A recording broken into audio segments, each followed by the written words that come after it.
Welcome everyone to Venice. Today we're going to explore this area of San Polo, and we're gonna go to a nearby area called Villaggio de Eden, and we're going to wander around with no particular direction, no particular agenda. I just know that these two neighborhoods are right next to each other. I randomly chose these two neighborhoods because they're a little bit farther away from Piazza San Marco, so they're not on the top of the list in terms of the most touristy sites. Of course, they're not the least touristy sites, which we might see tomorrow. So I think one of the more beautiful things to do in Venice is literally just wander around without any direction. So let's do precisely that. Let me know where you're watching from, and let's explore Venezia, Venice, the land, the city floating in the sea.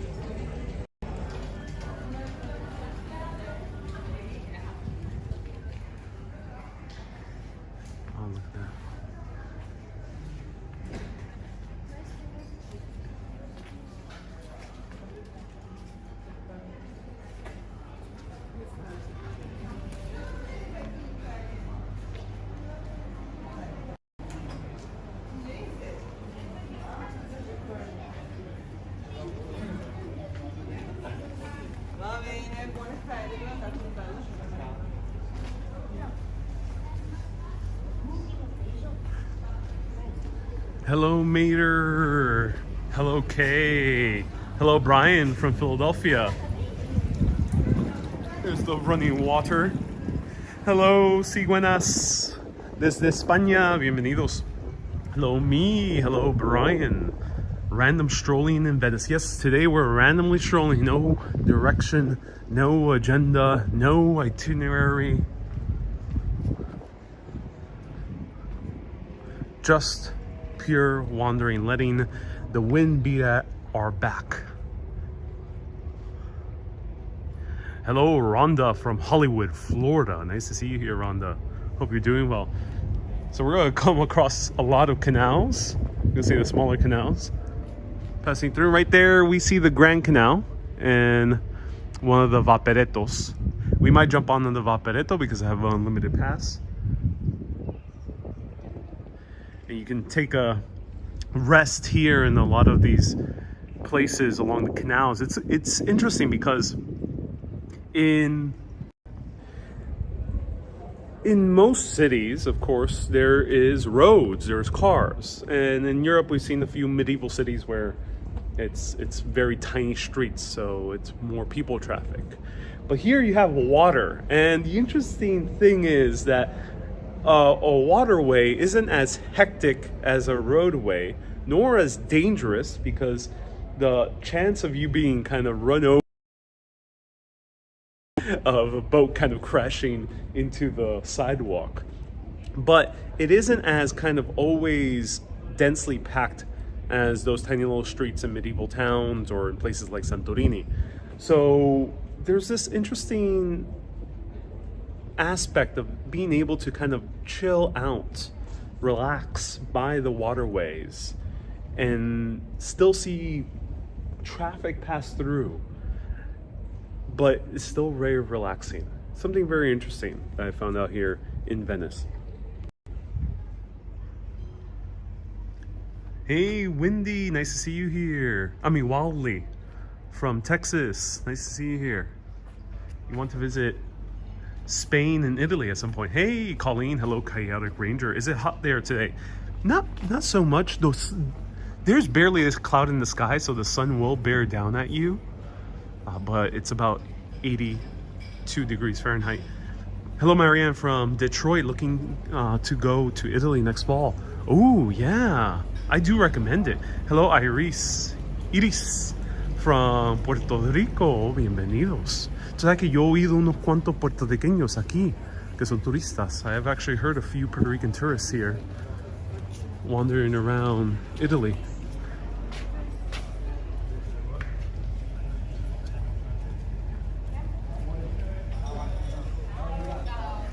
Now, one thing you might notice as we're wandering around is that there's a lot of stores. A whole lot of stores. Here's a kind of a classic bar. This you'll see all around Italy, of course. And this is the place to hang out. This is the place to grab your coffee. This is the place to grab your, sometimes your drink, your aperitivo. It's a place to grab a snack, your cornetto, which they have a stack right over there. This is the center of life for many Italian towns and cities.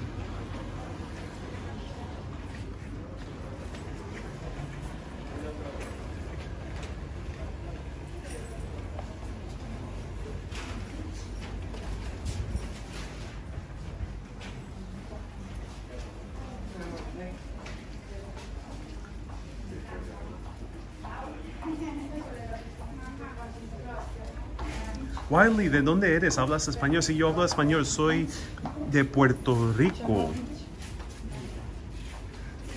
Criado en Nueva York. I am indeed fluent in Spanish. Was raised in Puerto Rico. I was raised in New York, born in Puerto Rico. Here's probably one of the more interesting stores.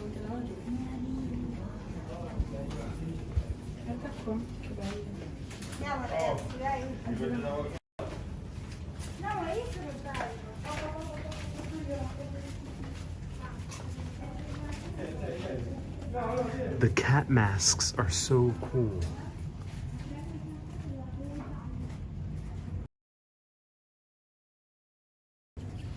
We have Einstein sticking out his tongue masks. We have the classic drama masks right here. These are life size.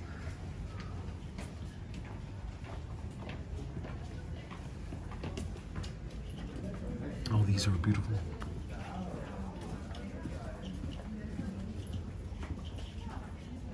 Now there's a few standard masks, and right here we can see a bigger life-size one later, but this one is based on the plague masks.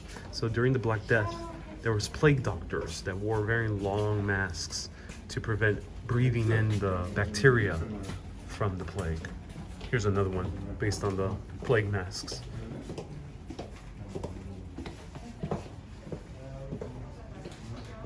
Can you purchase them? Yes, you can. I think almost everything here is on sale.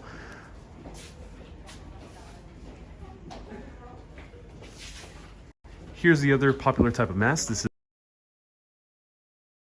gestures started here in Italy and then spread all around Europe. So you do see them pop up in France and England.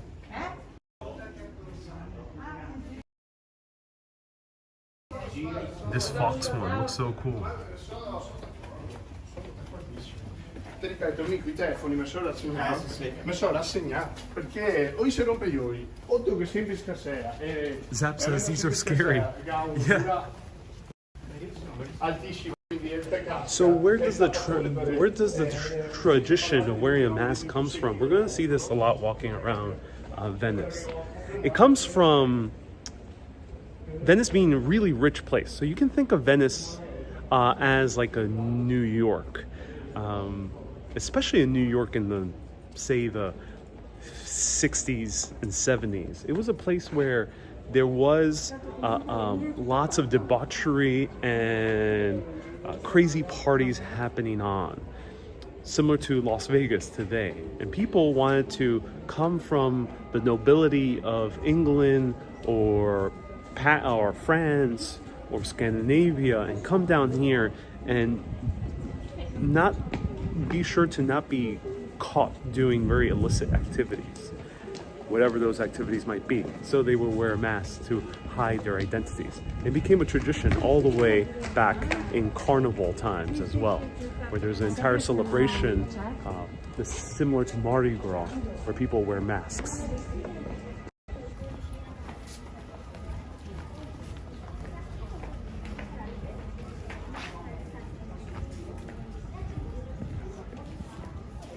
Hey, Panajotas, nice to see you here.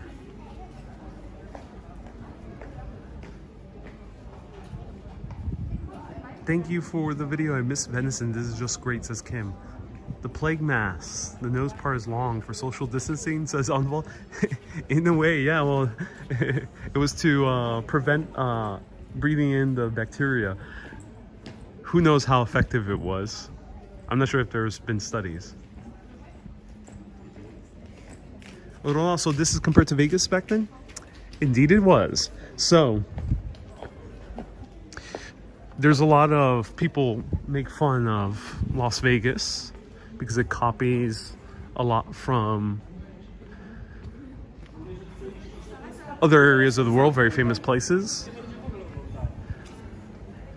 But Venice, especially in the 1700s, towards the 1800s, it was the Las Vegas of Europe. People came here to gamble, to buy whatever they wanted to buy. They also came here for illicit activities, which I won't describe on the broadcast, but they would elicit the services of people. There was convents with nuns, and these nuns would be servicing rich men who would come and visit from all around Europe. And then also there was a lot of theater and comedies and opera that was performed here that couldn't be performed in other places, such as more religious areas of Italy, like in Rome.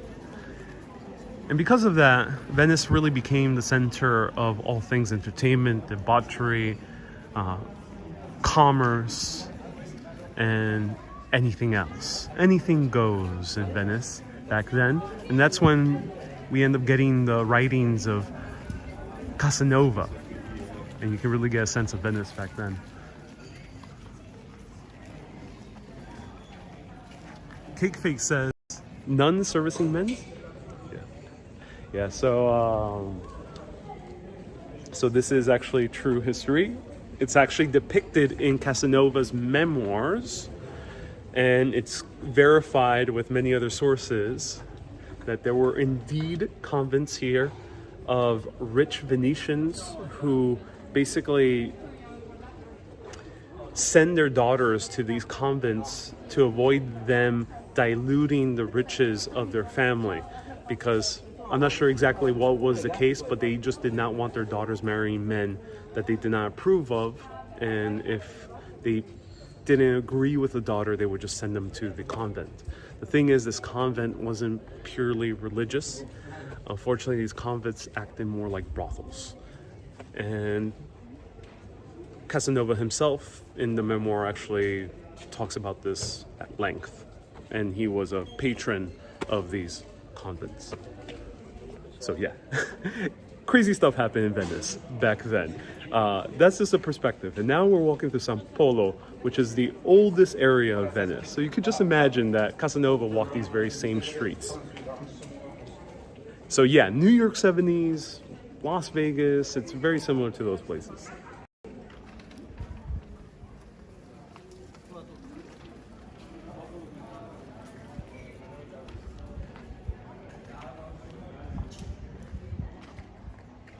Ooh, here we have the actual plague mask.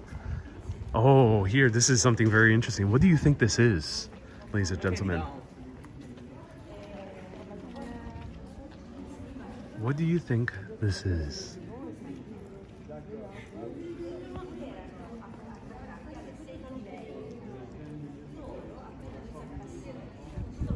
Cake Face says, oh my God, thanks for letting us know. If Venice is Vegas, is Amsterdam Reno? Amsterdam, I don't think ever really went that debaucherous like Venice did.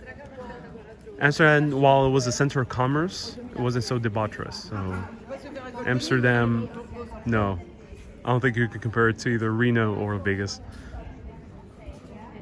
I don't think, at least. But don't quote me on that. Something to tie horses to? No. That's a good guess. Because there was a lot of horse ties, and we'll try to point it out as we walk around. Well, actually, not so much here in Venice, because I don't think they use horses too much. But in other cities we visited, Florence and Rome definitely had a lot of things to tie a horse. Camila got it right. So how did Venetians get their water? So I end up putting a few hints as where I'm traveling to when I posted a photo. I said I was going to a place with coin, and coin, it's because, yes, you can find a lot of authentic coins here. Some of the museums have a lot of coins as well, like the Museum Carrere, but also this was the center of commerce, so that's why it was coin. And then the other thing I mentioned was bridges, because this is known as the city of bridges. There's bridges everywhere, hundreds of them. And also salt. All the water that we're seeing in the canals and the lagoon is all salt water. The islands in the outer part of the lagoon were salt marshes, or salt plains where they actually would get salt and then sell it to other places. Salt was very important to the world economy back then. Salt was the core of the economy, not just for Venice, but for any place in the world. You needed salt to preserve meat. You needed salt to store fermented goods, to ferment foods. You needed salt for tons of reasons. But the thing is, with salty water, you won't be able to drink it. So how the hell did they get drinking water? There's no gigantic mountains right next to us like there is in Florence or in Rome. Well, they had to collect rainwater. And that rainwater was stored 6 feet below ground in these huge cisterns. And these collected rainwater in all the squares all around Venice. St. Mark's Plaza actually had a few of these wells, but they were taken down once they no longer depended on the system.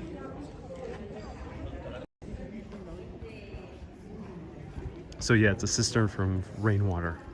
It was kind of creepy. Doesn't help me.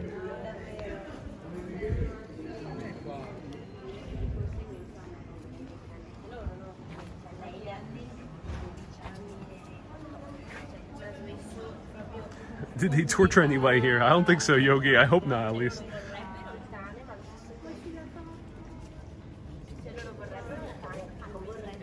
Wildly, do I have Instagram? Sí, tengo Instagram. Urbanist Live. Urbanist Live is my Instagram. I gotta add it back onto Prism, so Urbanist Live, if someone could write it down, is my Instagram.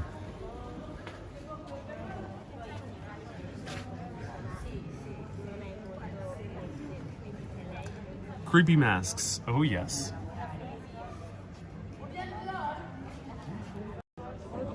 So if you ever see the film Eyes Wide Shut, directed by Stanley Kubrick, minor spoilers, very minor spoilers, there's a scene with these types of masks.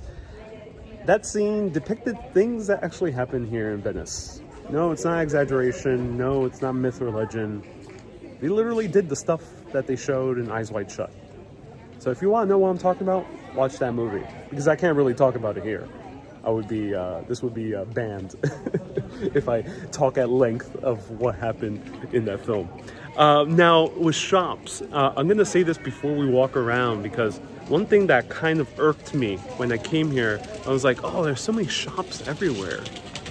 This, to me, that was a little bit of a bummer, because this is such a beautiful place and there's commerce everywhere. It's like going to Times Square and you end up realizing there's ads everywhere.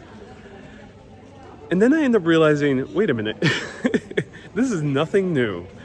These shops, while they are selling things that now appeal to the tourists, this entire city was built on shops. From the very beginnings in the 800s AD, this was a shopping city. Goods would come in from all around the world and they would sell it at all these shops, and people would come from all around Europe to buy at these shops. So nothing new. And then in terms of tourism, this has been around for 300 years, because tourism has been big in Venice for 300 years.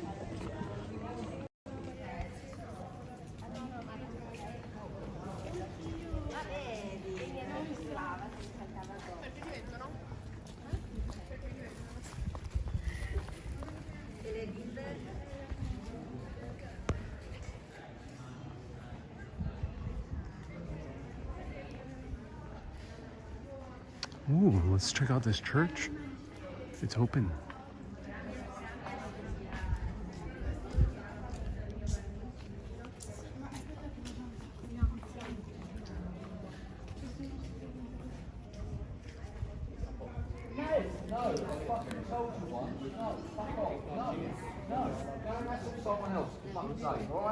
C'est vendredi, c'est fermé.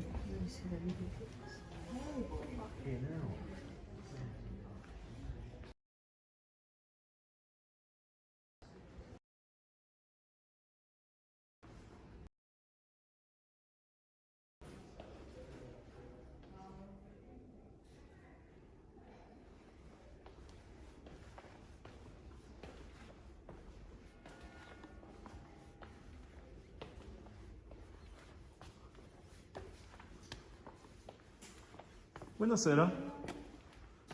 Una libreria? No. No? It's a library. It's a library. Yeah, it's a library. Oh, wonderful. Very beautiful. Thank you. Yeah. Wow. Buon giornata.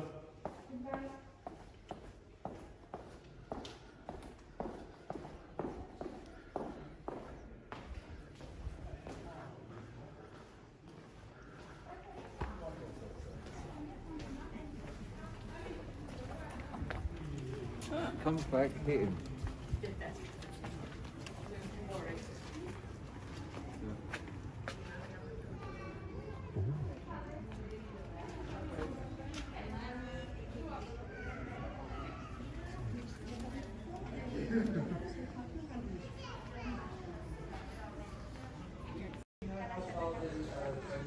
All right, do you guys want to try some authentic Venetian treats? It's very quick, and I can show you some ways authentic Venetian food here. And I have a huge mark of my hat on my head. So let me know if you want to try some authentic Venetian treats.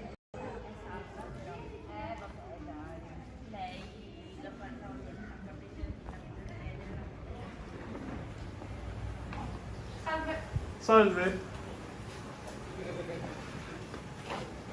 I'll have one of these, please.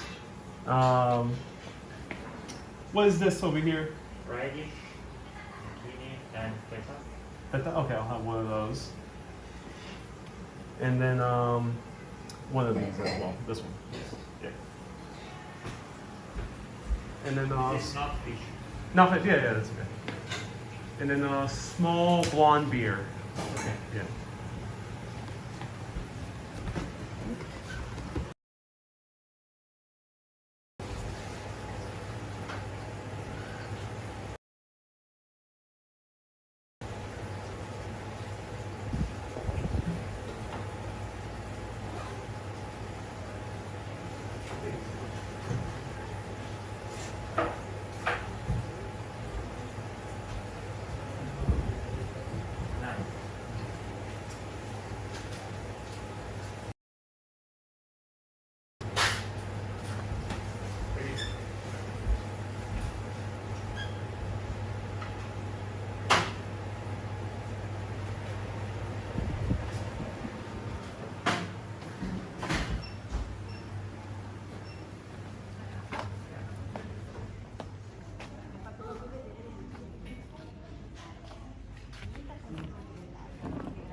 Okay, so we went to this little shop over here, and this is something very typical that you see inside.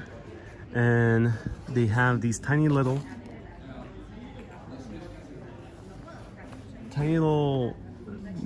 toasts or breads with different toppings.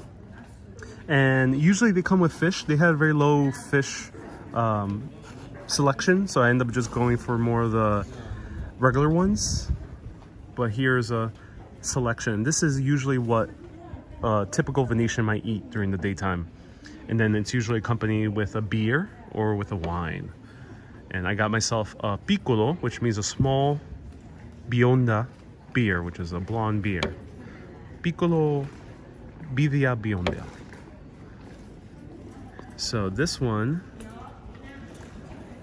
is, it seems like a jam with cheese, radish and feta, and this one is some type of cured meat.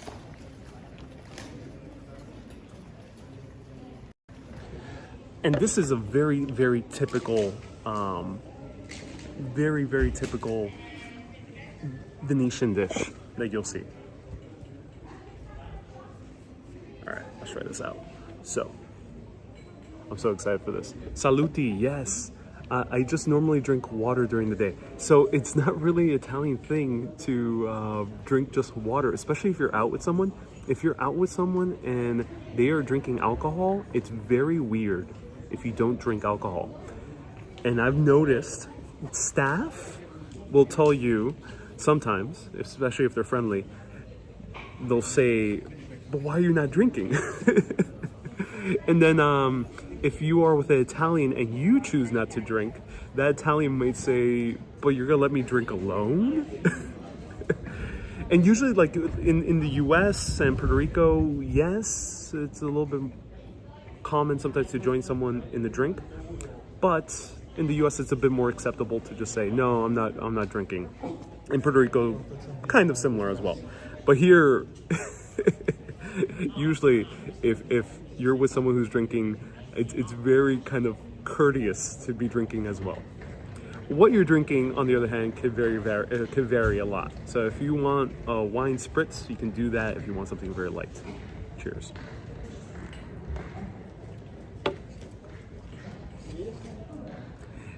And nice small eats. Yes, nice small eats. Usually they're fish, but here they didn't seem to have a really good fish collection, so I decided to get something a little bit more simple.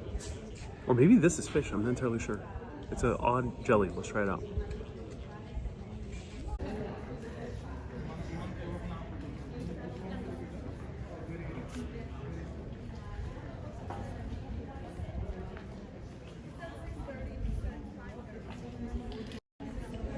Okay, I should be back.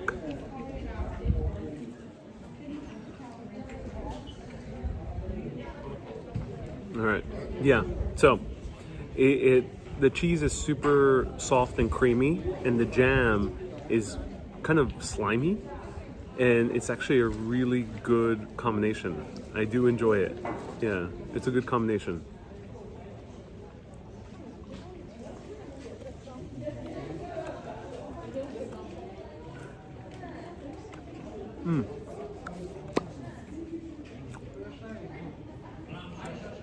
So odd.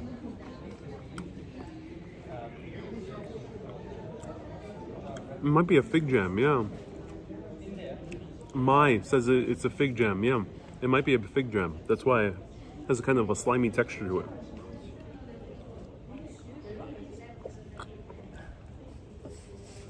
What great food descriptor says. It says Tamini. Slimy but good, yes. It's slimy but good.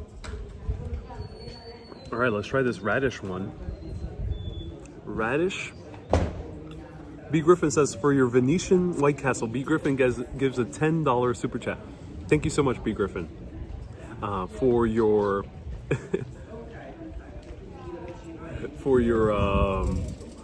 for your Venetian White Castle. Yeah, these are indeed small bites. So this is something very typical of Venetian. All right, let's try this radish one. This is very odd. Oh wow, it smells good. Let's try it out.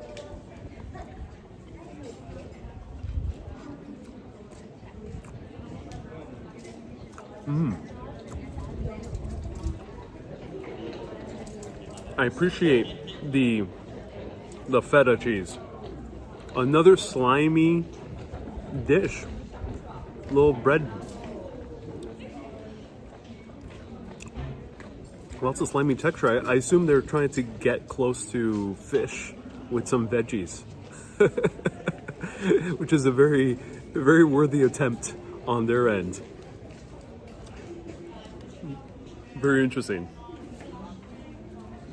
All right, let's try this ham. And this I encountered in Friuli, actually. And it's, I'm not sure what type of ham it is. If anyone knows, do let me know.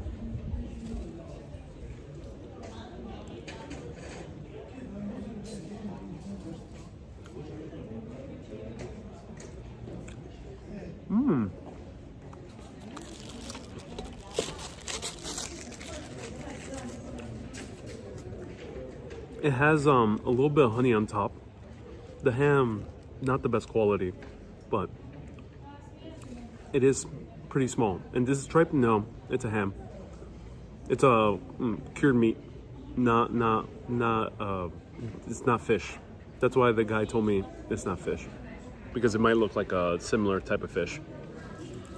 Very interesting finger food. I bet we can find better. Yeah, I think we could find better. Slimy doesn't sound appealing, says Hermes. It's called lardo. Thank you so much, lardo. I appreciate that. Yes, this is lardo. Lardo, which is pig fat, the fatty part of the ham. Would you prefer having wine with these? No, I'm not the biggest fan of wine, period. I prefer beer in general, but I don't like wine so much. How do you like the beer in Venice? In general, Italian beer is nice if you get a blonde beer because they're very nice and refreshing. So generally, it's been good beer almost the entire way through. Better than American commercial canned beer, that's for sure. Not as good as American craft beer, from my experience. Or I've been to countries like Prague, and Prague is not a country, but been to cities like Prague and Budapest, and they have really good beer. And this is not as good as English beer either, but pretty good beer nonetheless. Bon appetito, says Lorraine. Oh, thank you so much, Lorraine. I appreciate that. And Kenya says, never mind. Ariel, I just wanted to ask if Europeans are good to our American sensitive stomachs, says Brian. That's a good question. Oh, why? What's your name? Why you ask? I want to see the Yeah, it's Urbanist Exploring Cities. Urbanist. Urbanist. Urbanist, yeah, you got it. Thanks. Yeah, on YouTube, yeah. Have a good day.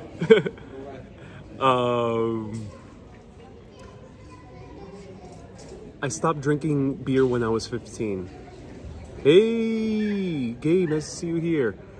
So, American sensitive stomachs. When it comes to, if you are a gluten-free person, yeah, you can find food here, and Italians might say, oh yeah, you can find gluten-free food. Oh no, I think it'll be really tough. It'll be really tough. To really, I think, deeply enjoy the food culture, I think you're gonna have a hard time if you're gluten-free. Vegetarian and vegan, maybe a little bit less, but then again, you're gonna miss out on all the cheeses out here.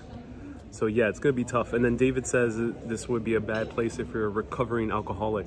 Yeah, if you do suffer from that, Italy will be a tough culture, I think. Similar to like England.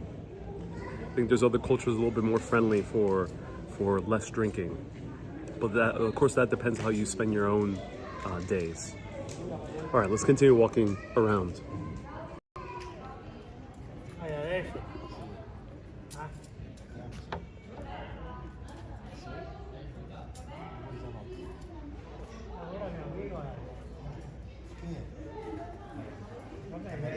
Ragazzi, l'altro. Bravo ragazzi, questo matto non ci.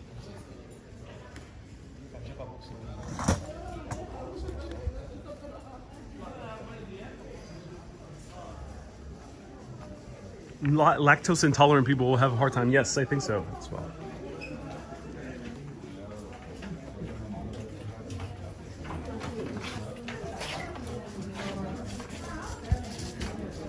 Hey Susie, nice to see you here. And Roxanne, thank you so much for a $10 super chat. I appreciate you. Ooh, cool shoes. If you want to look like a gentleman about to go to the ball, there we go.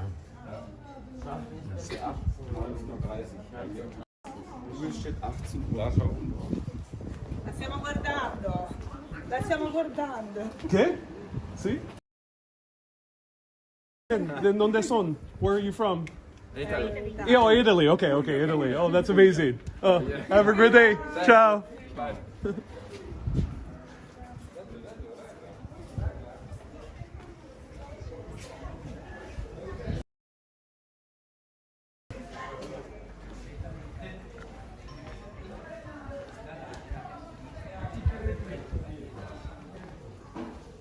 All right. So shout out to the huge family that's watching me right now live. B Griffin, no, I thought they were Spanish speakers because of the accent. That's why I asked the non this one. I thought they were Spanish. Hello, you from Africa, my friend?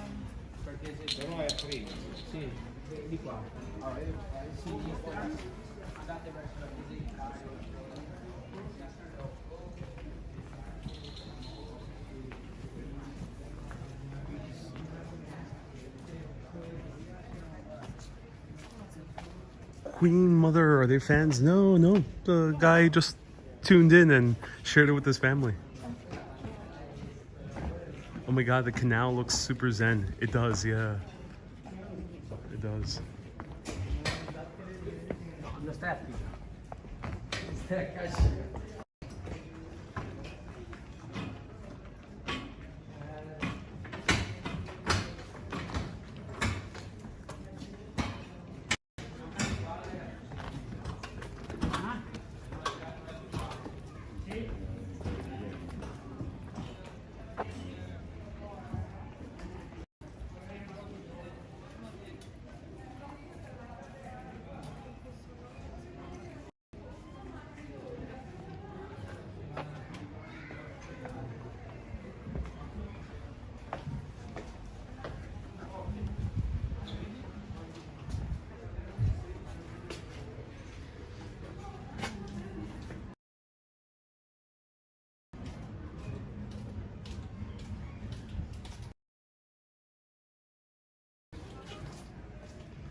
Hey,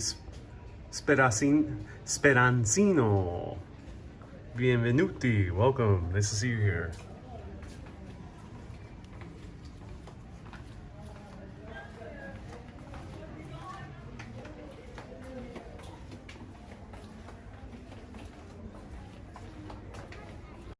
Enrique says when you say ciao, you're saying hello, not goodbye.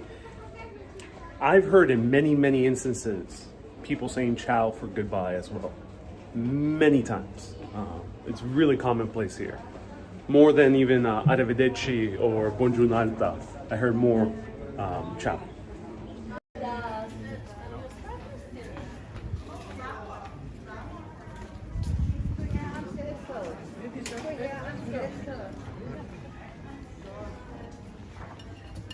Io rientro.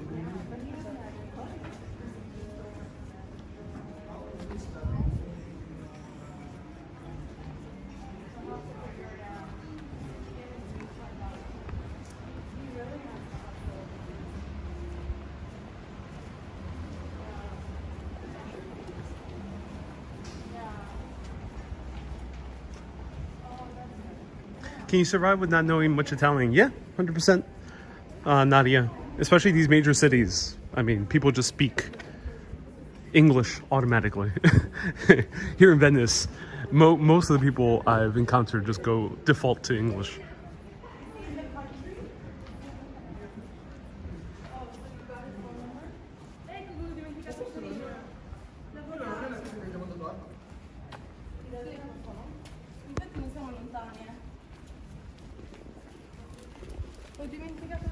Eric says, is it common to say ciao in Spanish? No, at least not from most Spanish I've heard.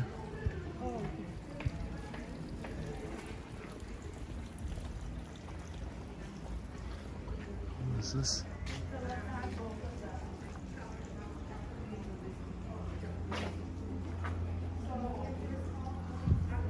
Huh.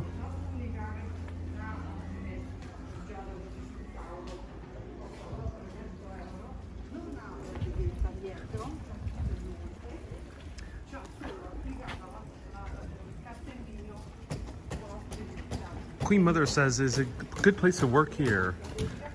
I'm not entirely sure. You know, Venice is not really your traditional city. This does not function in the same way as a New York or a Hoboken even. This is a more of a place to for tourism. It's focused solely on tourism. I don't think there's that much industry here aside from tourism, the city specifically. Of course, the metropolitan area is bigger, but that is how it seems like. So in terms of working, mostly it's for shops and for things that are tourist-centric, hotels, or the events like the Biennales.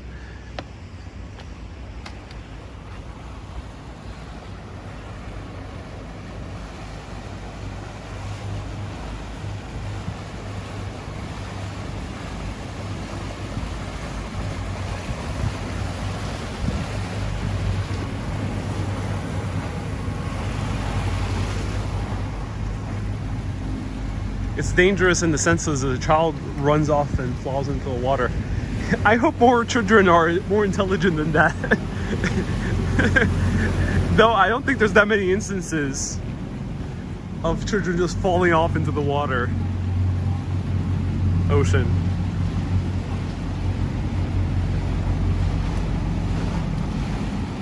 Is there Uber-like service for boats? No, I wish there were. I wish Uber Boat was here. Though, of course, it is a much more complicated issue. Uber Boat might be bad for the local economy. But in an ideal world, I wish there was an Uber Boat, because it would be so fun to just use an app and get anywhere by boat. But no, you have to use the water taxi and you have to go to the water taxi stands.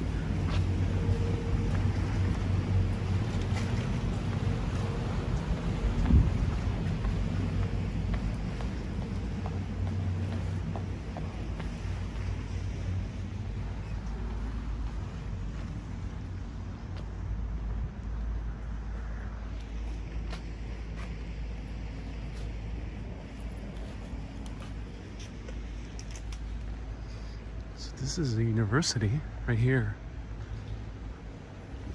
That's so interesting. Was this canal always here with water? Yes, these canals have always had water. The entire city of Venice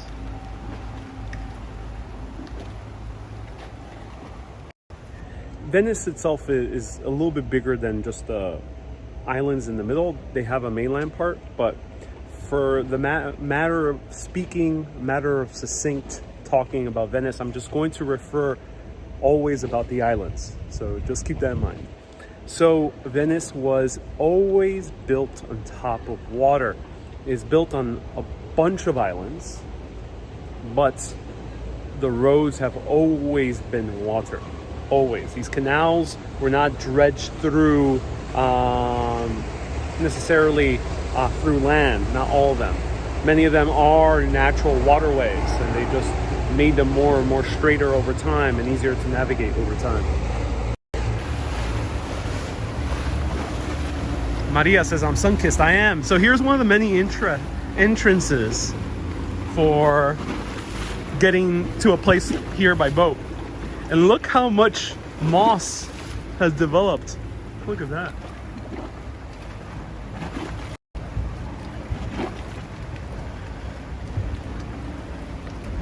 And you can see this governmental building across the block has their own garage.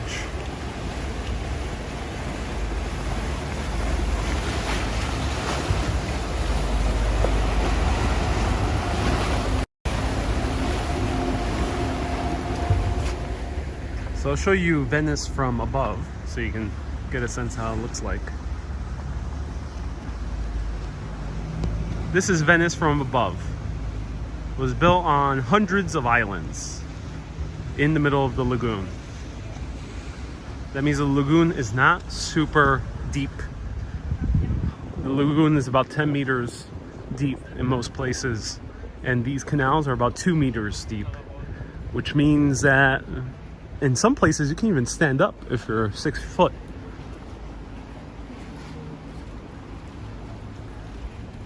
Lots of stationery stores all around.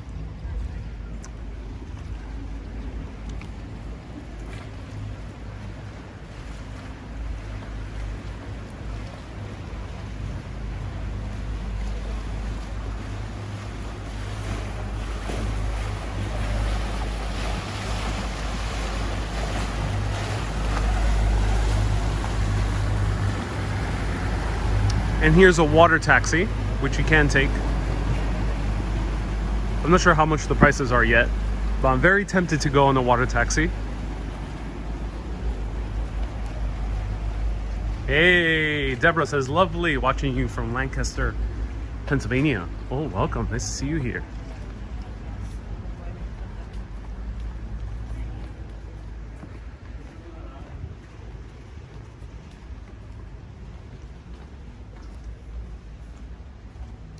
Now, as I mentioned before, North America actually had something very close to Venice, and that was Teotihuacan, which was Mexico City. Mexico City is Venice, but they just filled in all the water with landfill. And they dried up the riverbed over time.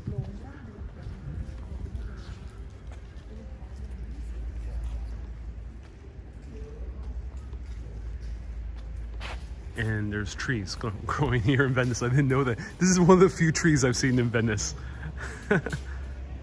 Ariel, the Biennale Art Festival is going on now. It's every 2 years. Yes, I know. I'm going to find a way to show it to you. Maria, thank you so much for the $10 super chat. Thank you so much. And yes, Facebook is doubling stars, so thank you to everyone who's been sending stars as well. We have 75,000 star goal, and then Facebook, if we reach that goal, we'll be doubling it again. So this is already the 3rd month in a row that they're doing this. So if you want to make Facebook fork over a little bit more money, you know, lighten up Mark Zuckerberg's bank account just a tiny bit, then you can leave some stars on Facebook. It's time for a mixta aperol. I've been tempted to try a mixta aperol. It's something you don't hear people really ordering, but that's very interesting, George. Yeah. And Mona, oh wow, Mona with a very generous 35 euro super chat. Thank you so much, Mona. I appreciate that. Thank you. 35 euro super chat. That's very kind of you. And ask for special rates on water taxis at your hotel. Some do free trips to Murano. Good to know. Thank you. All right, let's continue walking around. Let's go.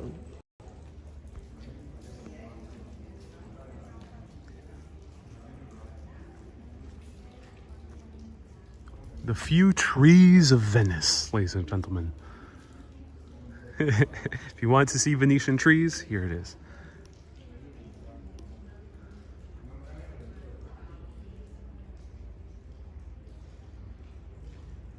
Ariel, please try the seafood there.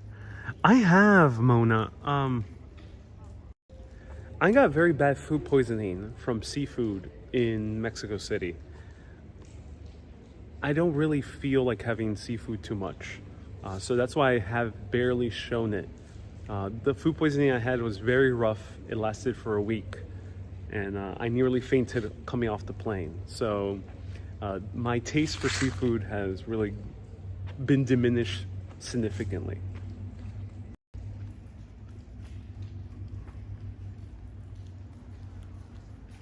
I'm just blown away that there's trees here. Susan, thank you so much for 500 stars. That's so generous of you.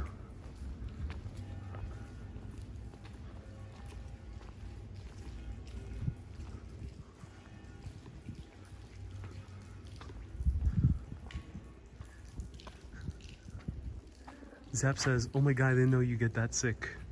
yeah, it was pretty intense.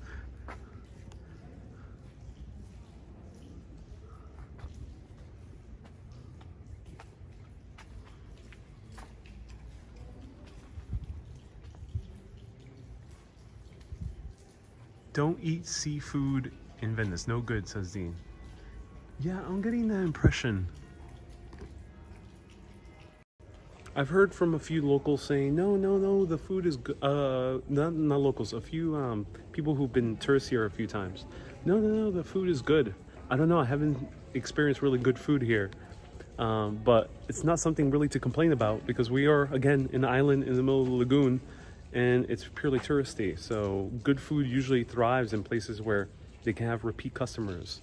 And this is not the place really to have too many repeat customers, because tourists only goes once or twice and then never comes back ever in their life to many of these restaurants. Unlike in New York, you go to a restaurant in East Village, you end up having repeat customers. So yeah, don't come to Venice expecting a culinary experience. Come here for getting lost and wandering around. Oh, alleyways.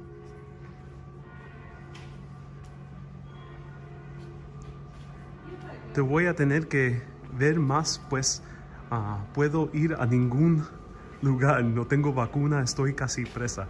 Oh no, Victoria, sí, ojalá puedes viajar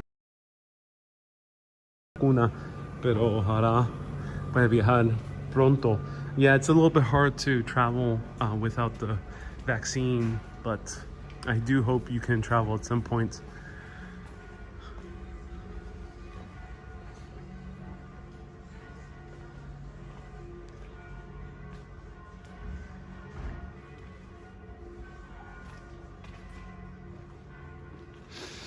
Oh wow, it smells like incense.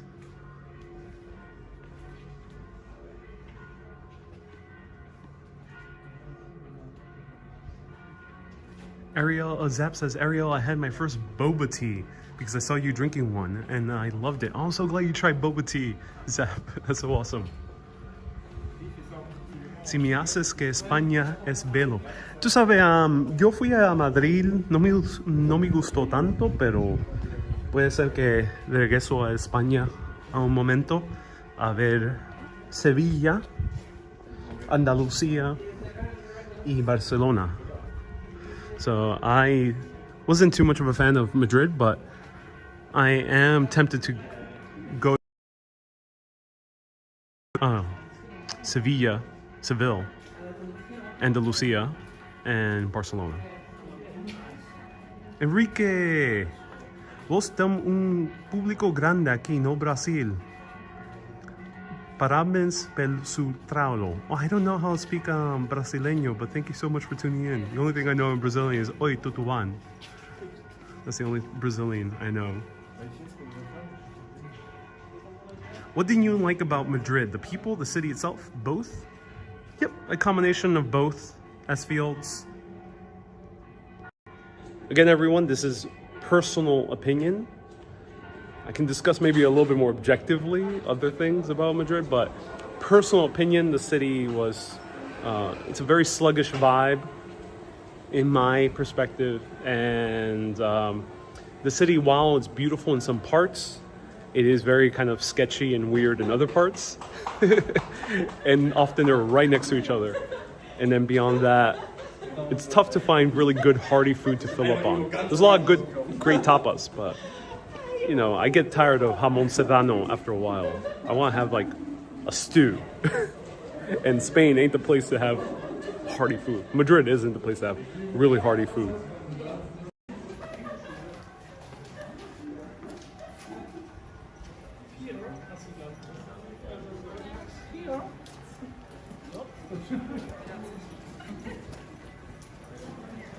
We got a lot of people.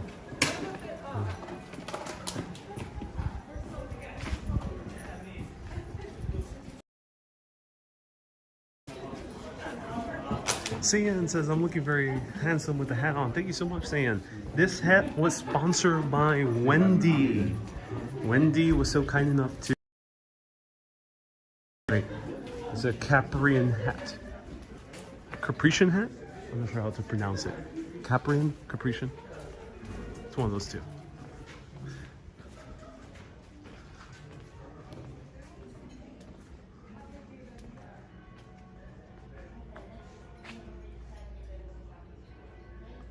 The sky's beautiful. Oh yes, it is.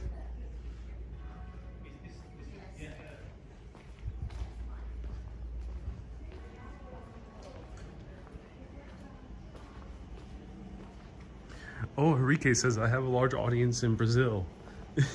That's awesome. I'm glad I do. I heard that there's not that much English proficiency in Brazil, so I'm surprised I'm getting so many Brazilians tuning in.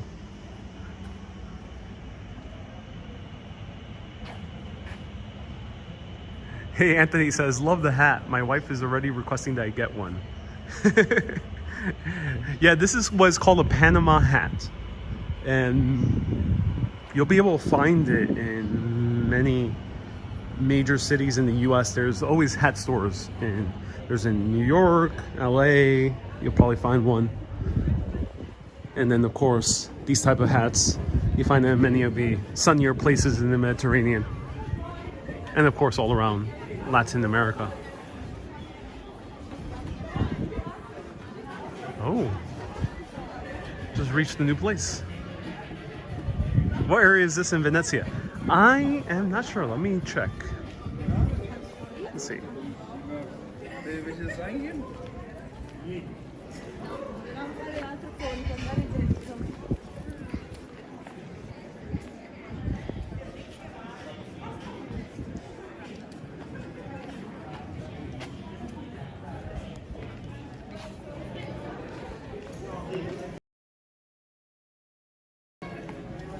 Now we are in a place called Dorso Duro. Dorso Duro.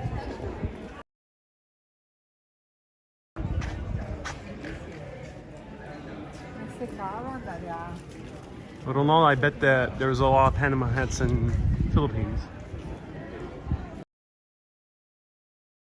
A very Venetian looking shop, yes.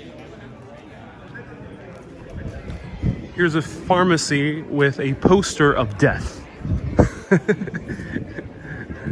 Very comforting for a pharmacy.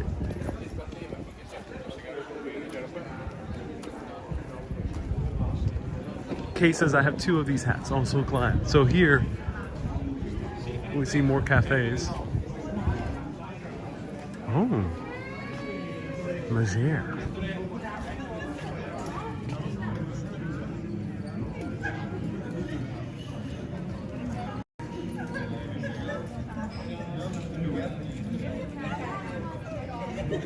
Wiley says Venice is nice but needs to take better care of its tourists.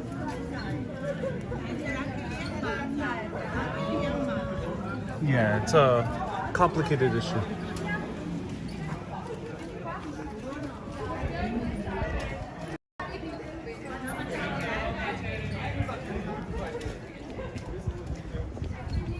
Ronald says, Mamma mia, wow. Yeah, it is a very beautiful area.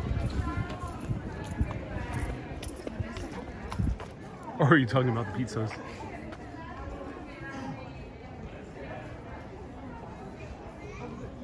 Zeb says, oh, it looks really good. You know, I had some excellent pizza here that I did find. There's a very exceptional pizzeria called Farnia, I think it's called. I will double check, but it is an excellent pizzeria. Probably one of the best Roman slices I've had thus far in Italy.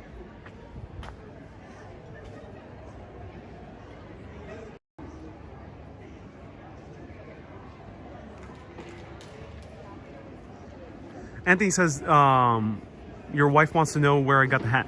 The hat I got from the island of Capri here in Italy. So that doesn't help too much. But if you're in New York, there's a few hat shops in Williamsburg, Brooklyn, and in East Village. Go to those areas, search hat shops. There's a few dedicated hat shops. Though, warning, they might be expensive. Unfortunately, I'm not sure where you can find a really good price hat because I got this for €10, which is very inexpensive because in New York City, the same type of quality hat would cost maybe $30, $40.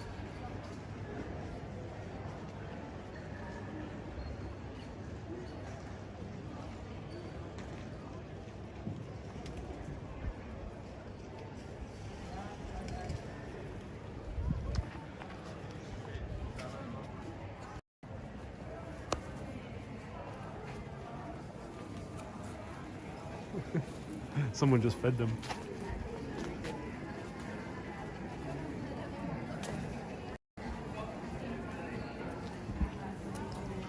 This is beautiful. So here's like a public square.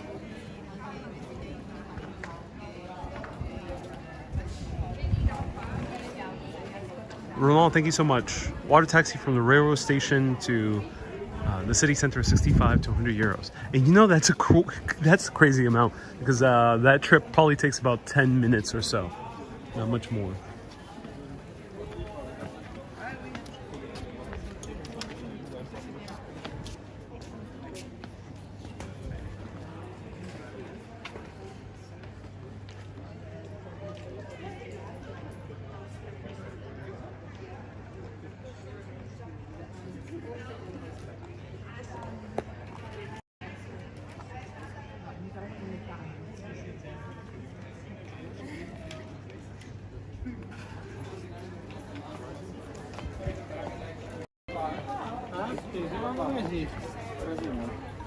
Sì.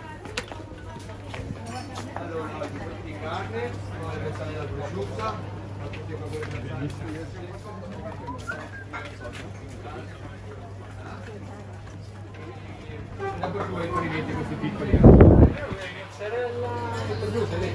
Prosciutto. Ciao. Ciao. Let's go order a few. Yeah. Okay. You want to order what to drink? Yes, small blonde beer, please. Blonde beer. Ok. Altrimenti questo è con il melone. Uno e uno. Quello del melone. Uno e uno. Uno e uno? Sì, Vabbè. grazie.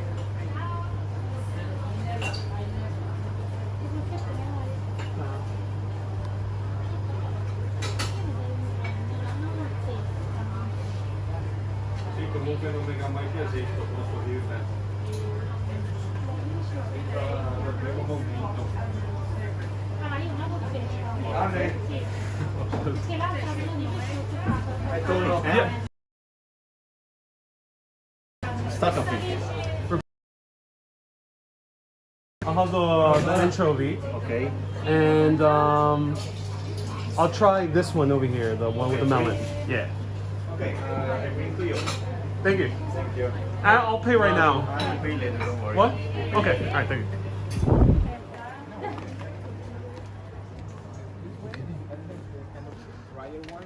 Is this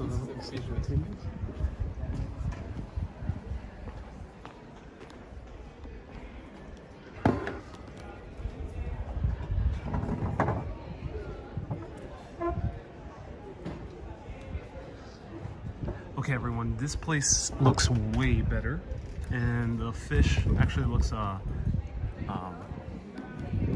well prepared. Grazie. Grazie. Okay, this place looks way better than the other one. Way better. Look at this. And yeah, they had a few battered products, but those battered products are a little bit more, I think they're a little bit more Roman. But I'll try these. Beer, wow, okay. I asked for a small beer and their small size is huge. But prosciutto e melone, I have been wanting to try this. Anchovy with some type of salad. Let's try it out.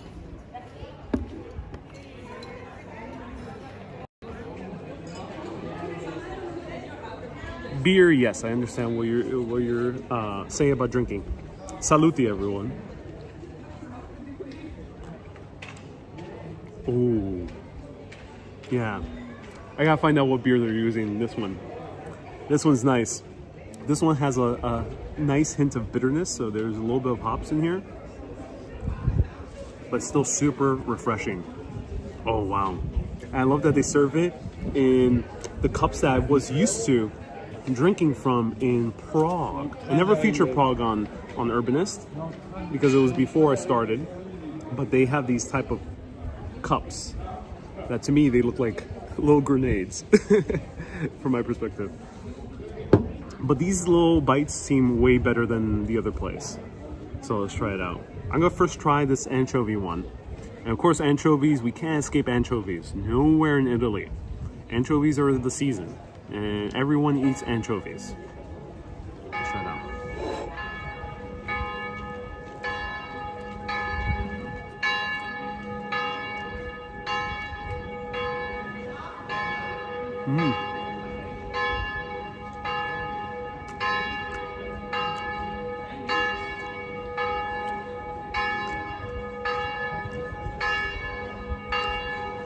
The salad is very slimy texture. I guess to complement the anchovy. That anchovy was really good. Very punchy, very salty as well. Not too huge fan of this salad. But, ooh, good anchovy. The bread is nice and soft, which is good because sometimes I've had, in Madrid, I had tapas that were served on bread. I'm not sure why, but the Spaniards sometimes make it in very hard pieces of bread, which they're very crunchy to bite into. But I like that this is soft. You know.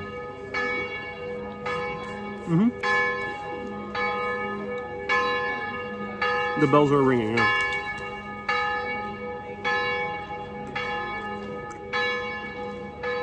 So if you're a fan of like egg salad, then yeah, try it with that anchovy one. But this is, I'm looking forward to this one. Stutterfish? Or scuttlefish? One of those two. Let's try this out.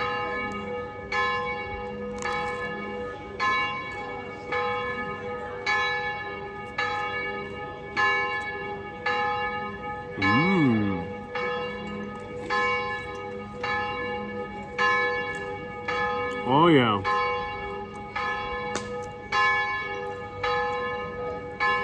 I had a feeling this was going to be really good. Oh wow. Cuttlefish. Thank you so much. Cuttlefish, Charles. Thank you. Cuttlefish. It is, ooh, so salty. Tastes like the sea. Ah. Oh yeah. Tastes like the sea. Very creamy how they process this cuttlefish. And I feel comfortable eating this because this is heavily brined, so it's heavily salted. This ain't gonna go bad anytime soon. Wow, it's so creamy. It almost tastes like a cream cheese, a fishy cream cheese. Ooh, that's delicious. Wow.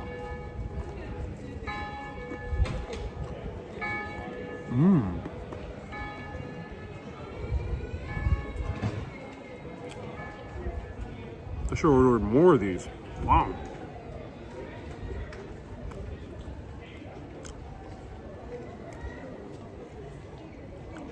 That was amazing.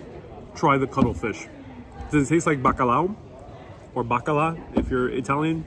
Or codfish? Yeah. It tastes very similar to codfish, but they made it more creamier. So it's similar to those kind of fishes that they do in New York City, like sable. It tastes like that. It tastes as creamy as like a sable in New York City. Dried cuttlefish is popular in Hawaii. Salty and yum, says Tamanini. Oh, I can't wait to go to Hawaii and try all the amazing fishes. Creamy, but not slimy. That's right, George. This one was creamy, not slimy. No sliminess in the cuttlefish. Yo aquí tomé un Starbucks. I love Puerto Rico style bacalao. Yes, I can't wait to show it at some point. I so want that beer with you, says Mona. Oh yeah. Here right by, look at my view. This is literally my view right now.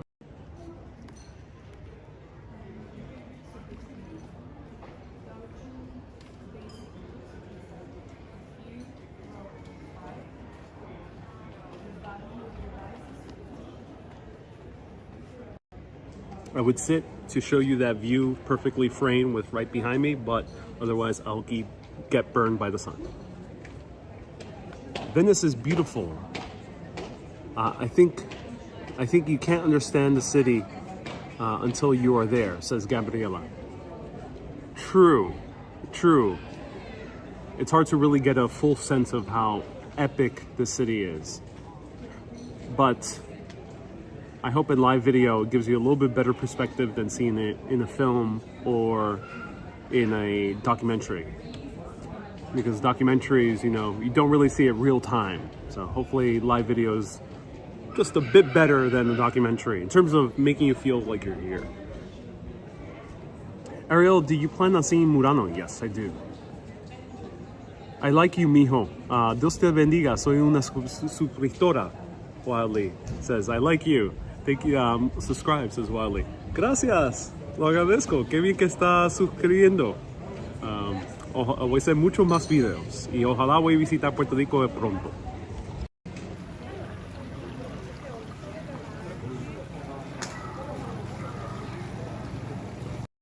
Star Knight asks, what country is this? This is the country of Italy. And this is the city of Venice, in the region of Veneto. Let's try the last one before we continue our journey. But first, swig of beer. Oh, it is so refreshing. So prosciutto with some melon, and there is some ricotta, maybe? Yeah, appears to be some ricotta on the bottom, just a light splattering.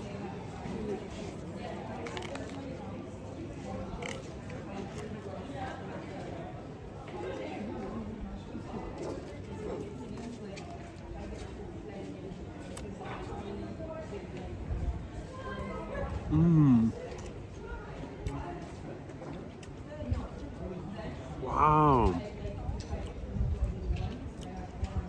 That's a good combination. I had no idea that melon could go so well with a cured meat. Wow. So the prosciutto, very soft. They did pick a pretty good prosciutto. So, and it's fresh, it's not frozen. Very rare you'll find a frozen prosciutto here. Unless we go to a very, very cheap place or very touristy place, they might get away with it. The melon provides a very kind of big taste of refreshing, very bright taste to the more greasy, hearty prosciutto. And then at the bottom, I think it's a ricotta, but I think it might be a sheep ricotta because it has, it tastes more creamier, it tastes more, let's see. Yeah. It has that little funk to it that you don't really get in a normal cow ricotta. So I think it might be sheep ricotta.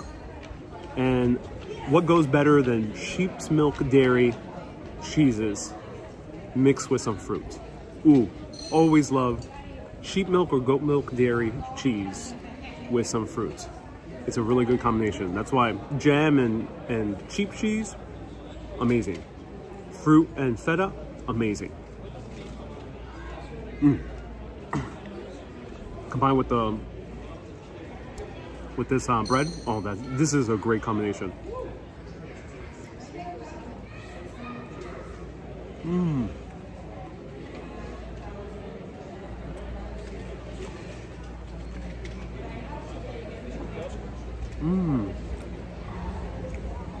The melon is so juicy. You bite into it, it's so watery. So melon is one of those fruits that just has a whole lot of water content, like watermelon, like cucumber. So you bite into it and just get that rush of water. It's really good.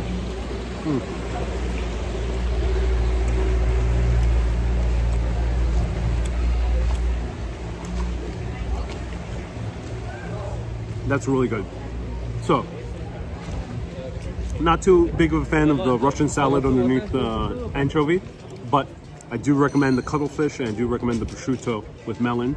If you're in another part of Italy, like Friuli, which watch the previous videos where I did with What a Shame Mary Jane, over there it's very common to eat the melon with prosciutto as well.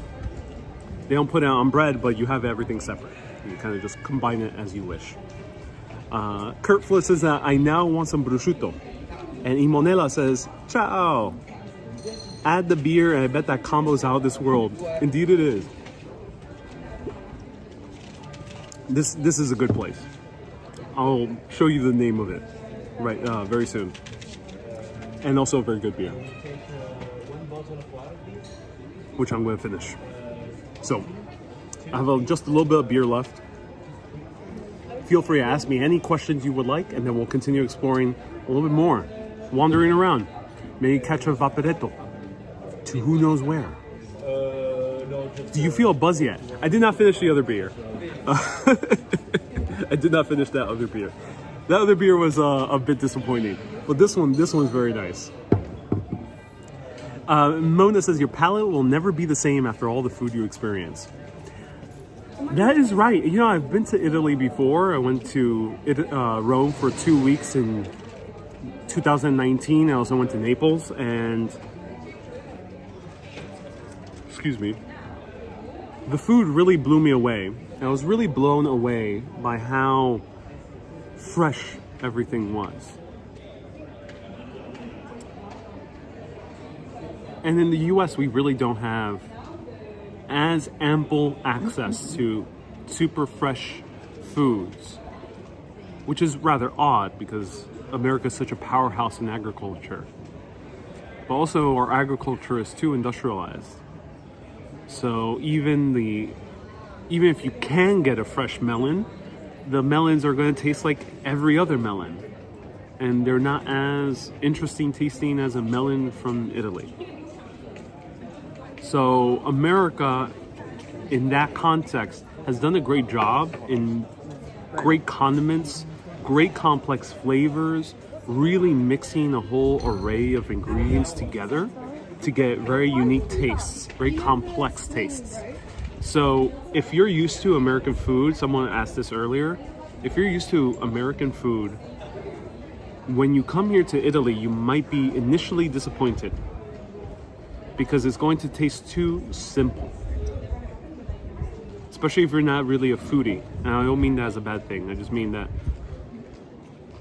some people just don't really seek out to try all different flavors in their local city. Same thing as like people who don't seek out wine. I don't seek out to try wines in my local area, or hams. I'm not really a big fan of cured hams. So I don't seek out to try a bunch of hams. So they tend to taste all the same to me so far. But when it comes to food, that's what I've noticed when I first came to Italy.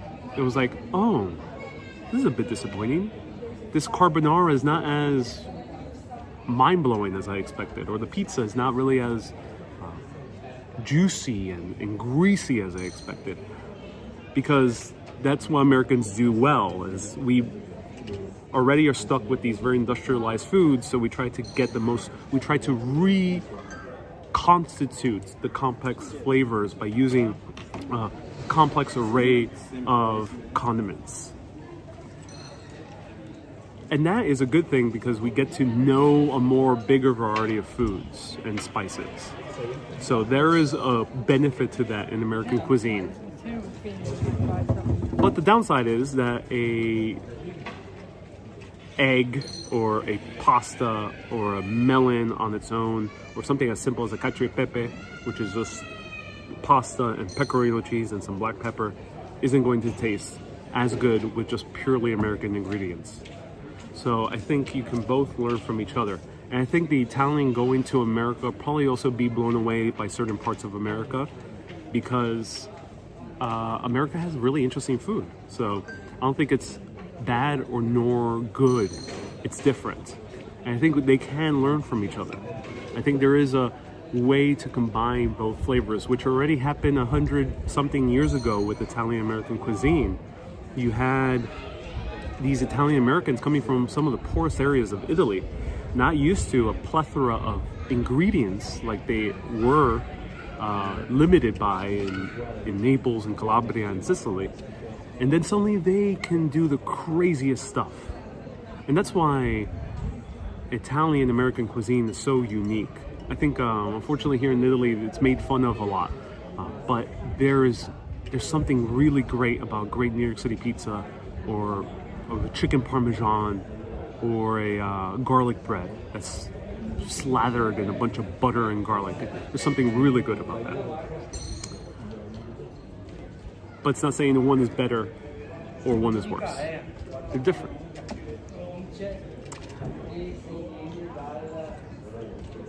I think Europeans really know how to enjoy the art of eating. Indeed they do. And there's more of an art of eating here in Italy than there is in America. So we don't put so much emphasis in eating really well, because in America eating is more of a something to get fuel from. Of course, that's changing in the major cities. But it's still something to kind of get fuel or to kind of get that spike of really big taste. Or get really filled up.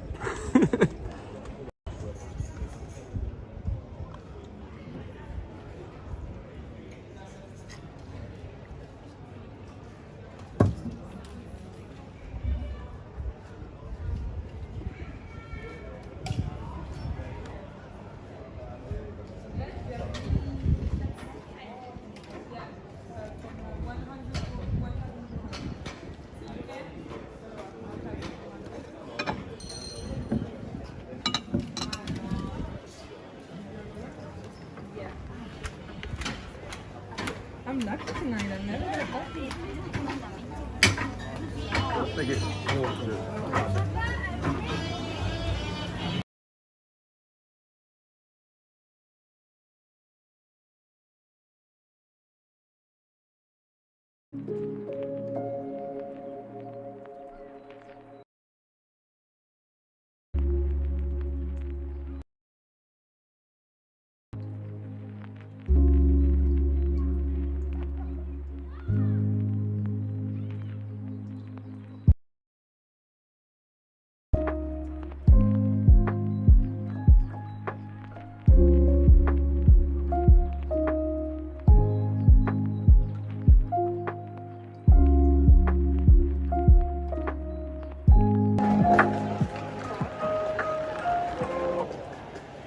Okay, there was a popular jazz music playing in there.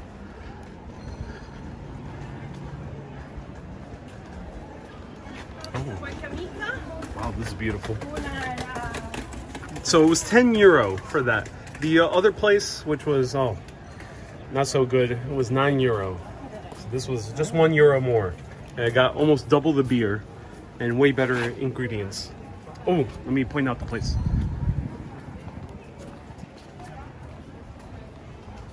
Let me see if I have it in my receipt. Okay, yes. Here's the name of the place. Osteria I Bugni. Bugni. I'm not sure how to. Bunchni? I'm not sure how to pronounce that. The G and I. Osteria I Bugni. No, it's not with you. Pugni. Thank you so much. Pugni. That's how I pronounce the G and I. It's a N. Pugni. Osteria ai Pugni.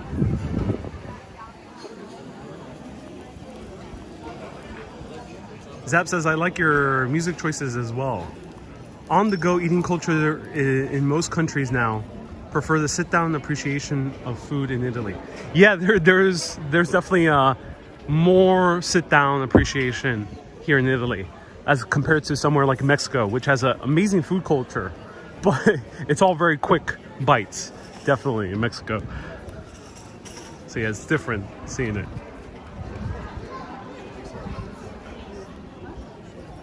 All right, let's enter this place. Oh, this is the Leonardo da Vinci Museum. Oh, they have this one. I saw this in Madrid.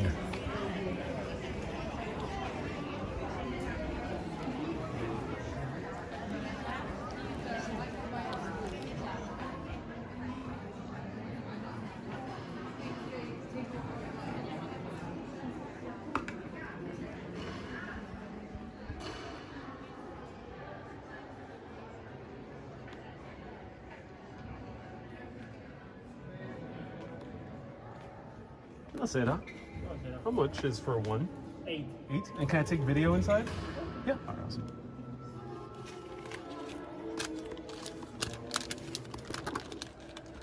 I'll pay via card.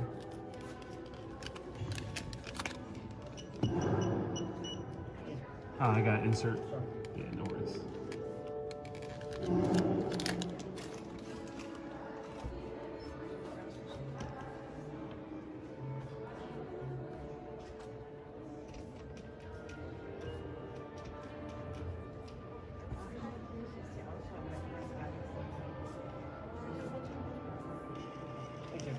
Awesome. Thank you so much. Awesome. Thank you. Oh, oh yeah, no worries.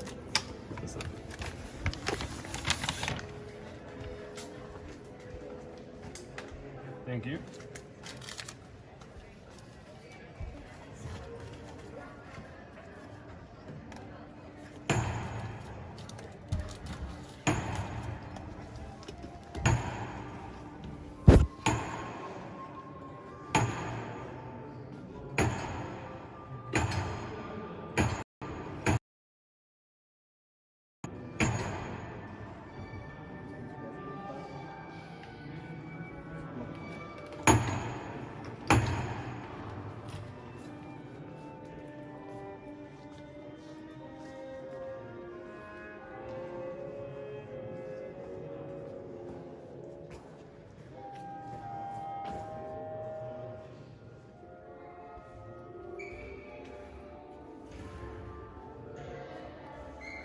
So this is a Da Vinci exhibit.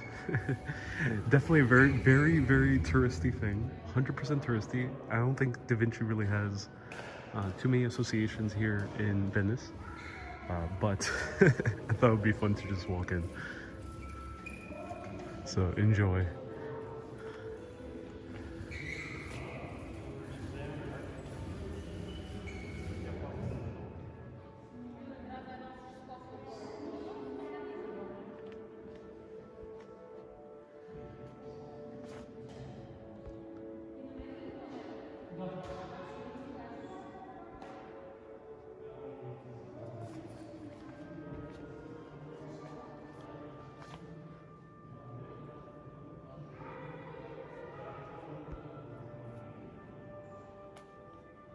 Ralph, you say Bill Gates bought his original notebook. He did. Oh, that's so interesting. Fantastical weapons. That's so interesting. Oh my god, an actual Da Vinci. What?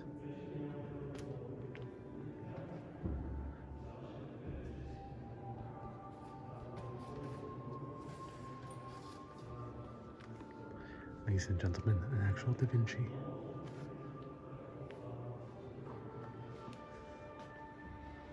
See, you don't need to go to Milan to see Da Vinci. He's right here.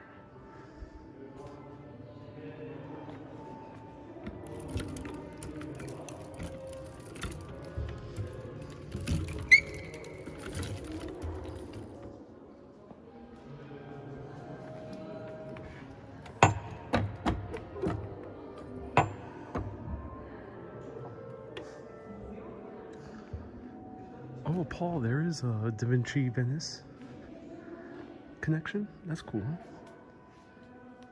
Let's try this out. Ooh, gears.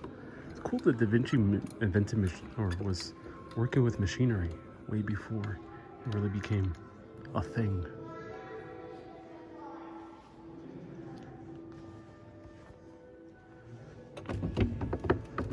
Oh, cool. Yeah, I like this. Ooh, this is nice. Manual labor. Oh yeah. So fun.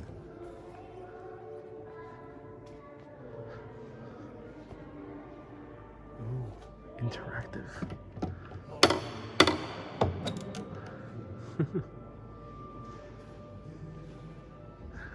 It's so funny.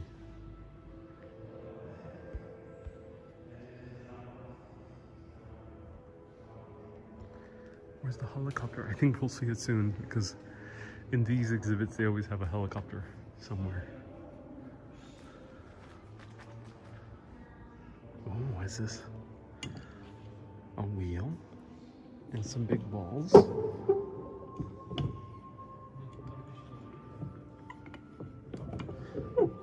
Okay. A bearing with 3 spheres. It's cool that this is built in a church.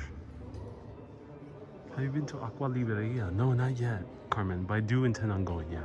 The oldest bookstore apparently in Europe. Apparently. The hands-on museum, yeah.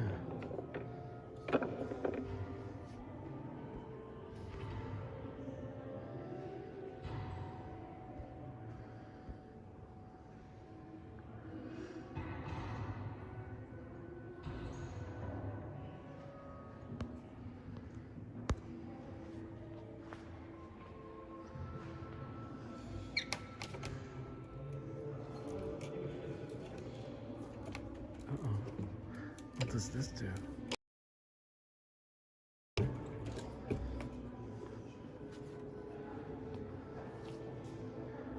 So much fun.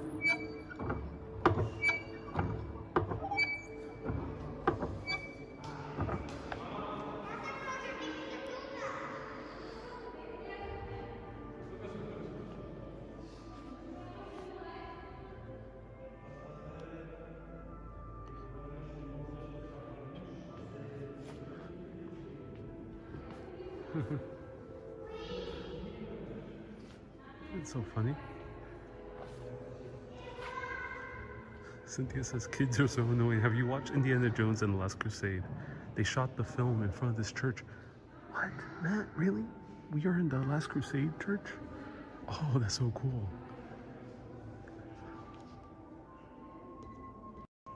So we are in the Last Crusade church. So Indiana Jones and the Last Crusade, they revisit Venice because he visited Venice in the first one, the Raiders of the Lost Ark. And that's so cool. We're in the same church. That's awesome. So Harrison Ford and Sean Connery himself have stepped on these very floors. That's so cool.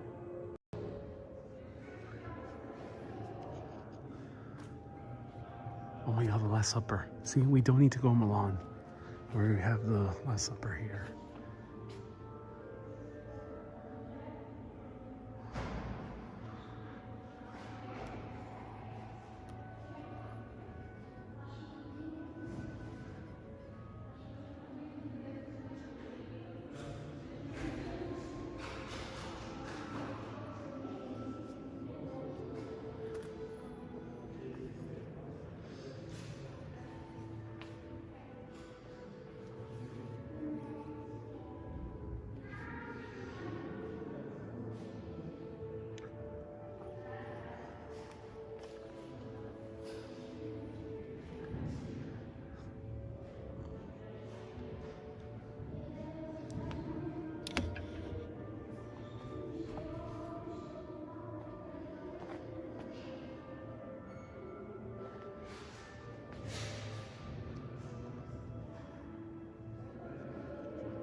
It's so cool. If I were a little kid, I would go crazy for this place. Ooh, look, a bicycle. Did Da Vinci make actually schematics for a bicycle? Bicycles, for context, were invented around the same time that the car was. So bicycles aren't that old.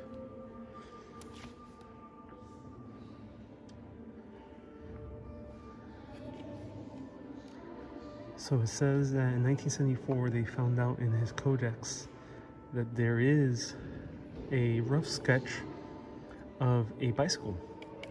That's so cool. Wow.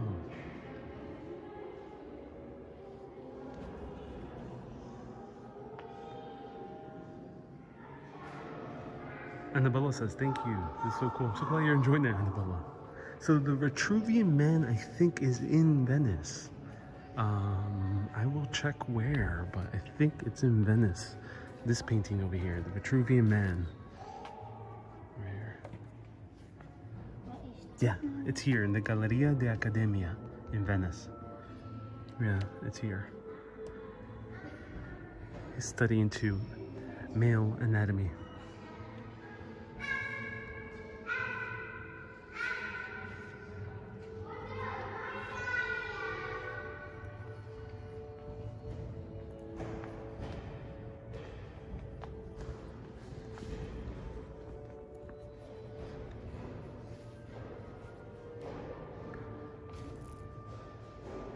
He also made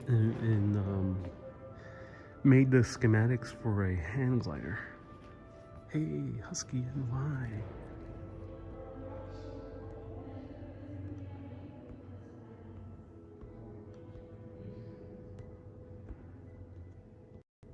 Husky NY, thank you so much for the super chat. Husky NY is sponsoring this exhibition of Leonardo da Vinci here in the Church of the Last Crusade.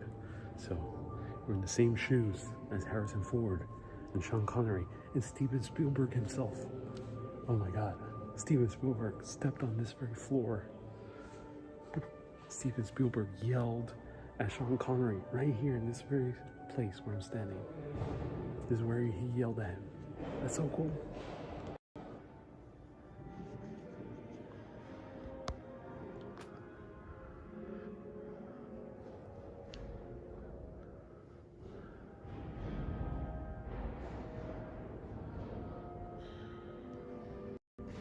And yes, everyone, no fighting in the comments. Fighting is not tolerated at all. Not tolerated at all. And also, this is a very serious show, okay? So, take things very seriously. But the Justice is a really interesting exhibition. Yeah, it is. I saw this in Madrid, and I was wandering around the streets of Madrid intoxicated after many cups of wine, and I went into the Leonardo da Vinci exhibit when it was already nighttime, because in Madrid, one good thing about Madrid is that they leave museums open till very late. I remember going to the Da Vinci exhibition, and I just had a blast.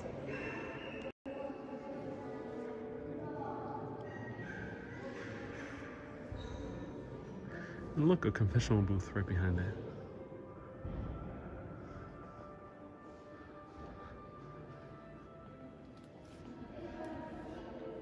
Anthony says, I find this interesting because Da Vinci was a man of all trades. Yeah, he was what is known as a Renaissance man.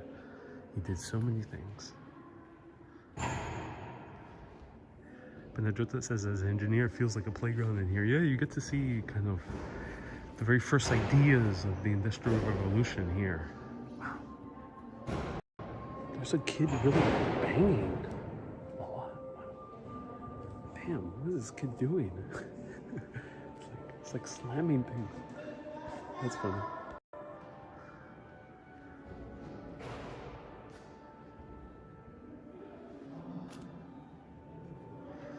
Oh, look, a cannon.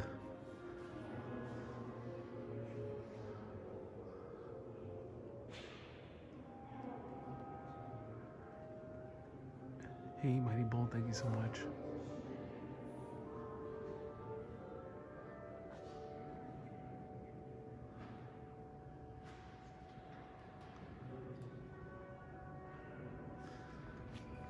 Yeah, but a kid is really like banging on it crazy. Oh, I saw this in Las Vegas. Las Vegas, they had a Da Vinci exhibit as well. I remember. Oh, wow. Let me know if you've been to a Da Vinci exhibit.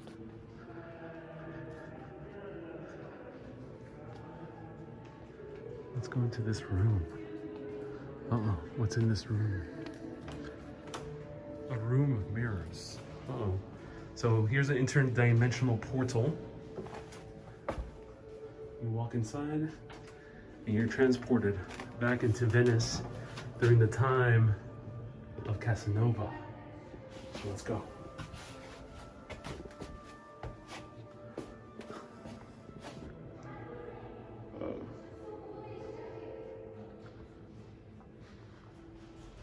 All right. We're gonna transport ourselves back in time. Let's do it.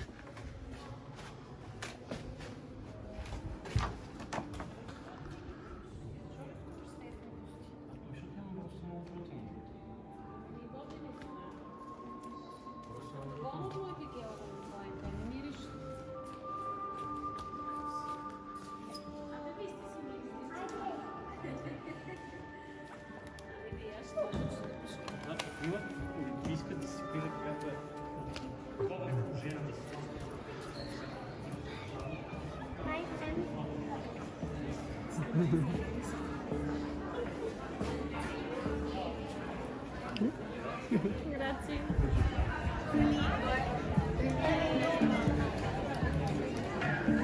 Welcome to Venice, 1948. We have gone back in time.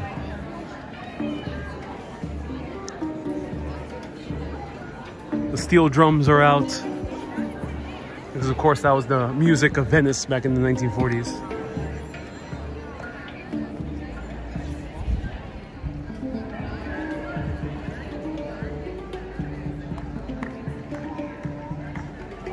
have stepped back in time. This is now a Fellini film, ladies and gentlemen.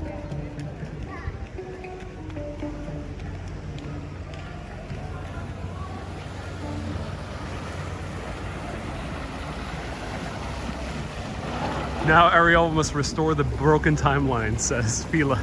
Indeed, hopefully the TVA, the Time Variance Authority, does not come after me. There's a reference to Loki, the TV series.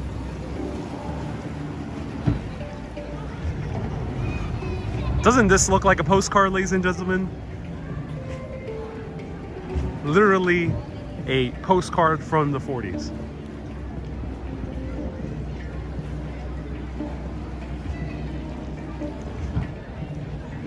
Christine was not born yet. Uh-oh. We're breaking some laws of physics because many of you weren't born yet by 1948. Souza says, I'm sending Owen Wilson. Tammany says, this is La Dolce Vita. Yes, indeed it is. It is La Dolce Vita.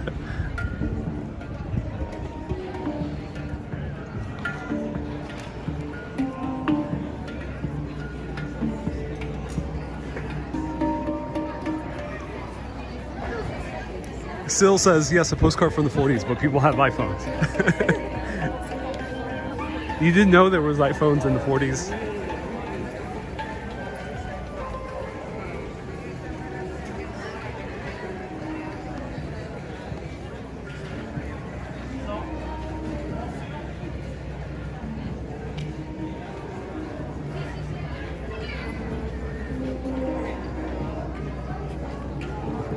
Mona, thank you so much for a $5 super chat. I appreciate you, Mona. Do you go to Doja's Palace today? I did go to Doja's Palace. A TikTok video will be posted, and also there'll be a bonus 360 video for patrons. Patreon.com/Urbanist. And YT members and FB supporters. Mona, I really appreciate the extra $5. For a total $40 today. Thank you so much, Mona. Everyone give hearts to Mona for being so generous with her contributions. Yes, if you're wanting a postcard, you can become a Mega Urbanist. Mega Urbanists are people who contribute more than $20 on Patreon, contribute $20 or more on Patreon or YT membership, or the people who contribute it on all three platforms. Let's see you in black and white. I wasn't born yet in 1948, so I'm not sure if I'll appear on camera.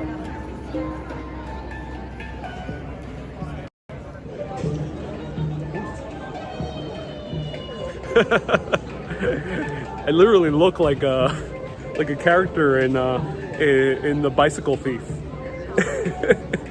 Because they wore hats this shape. Of course, it wasn't a Panama hat, so they were black instead.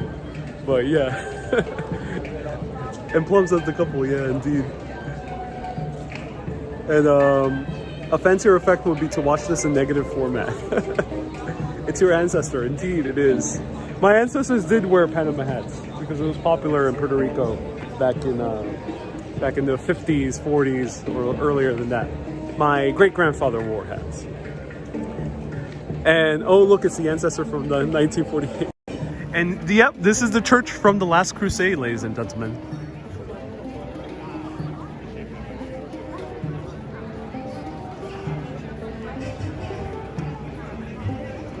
So we went through The Amazing Device by Leonardo da Vinci.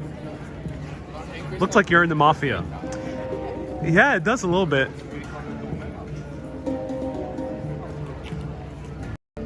I fit right in with the hat. I do indeed. I do indeed. What's your favorite Italian film? Asked Joe. The one that really had the most impact on me has to be... I have been having this the entire time, didn't realize. The one that has had the most impact on me has been The Bicycle Thief, by far. That has been the one with the biggest impact. But La Dolce Vita is a really interesting film. A film that just kind of messes with you in the best way possible. And of course, there's Cinema Paradiso, right, as Fields. Cinema Paradiso, another great film. Cinema Paradiso really struck me in the last like 5 minutes. Maria says, I'm more handsome in black and white. Thank you, Maria.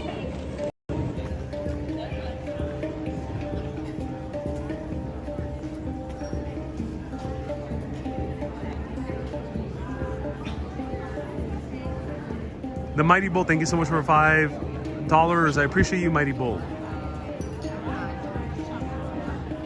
Susie says, my Puerto Rican grandfather always wore hats. Yeah.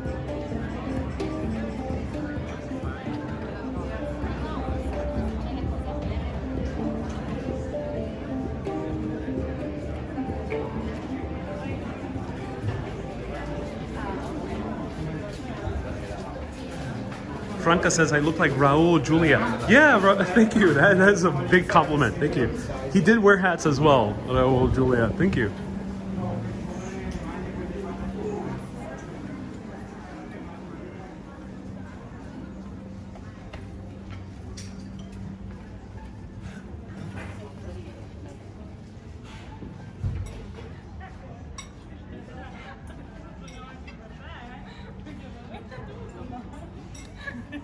Massimo, non si fa, lo sai, vero? Massimo, ma sei serio? Cioè, poi parli. Mona says, can you show a few canals in black and white? Sure. Let's do it.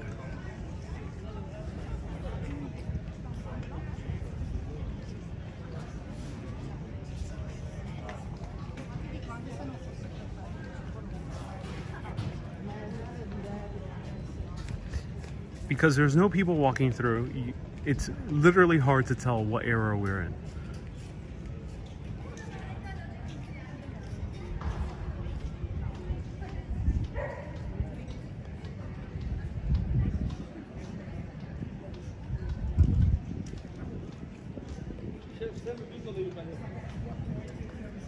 Hey, Franca says, Il Positano is a great film, also Mediterraneo, and My Beautiful Life. Oh, look at this one. Let's frame it perfectly. Right here, there we go. Did I like Sorrento? I did. Speranzino. I was really deeply blown away by Capri, by Lud Sorrento. Hey, Maria, thank you so much for sending 7 Canadians over. Thank you for the Da Vinci show, says Maria.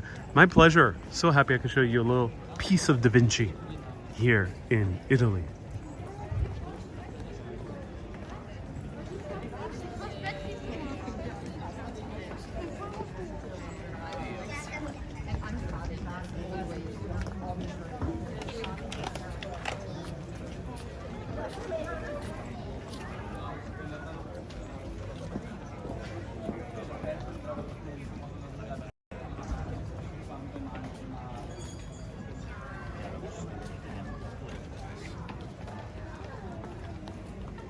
Perdiamo gli altri.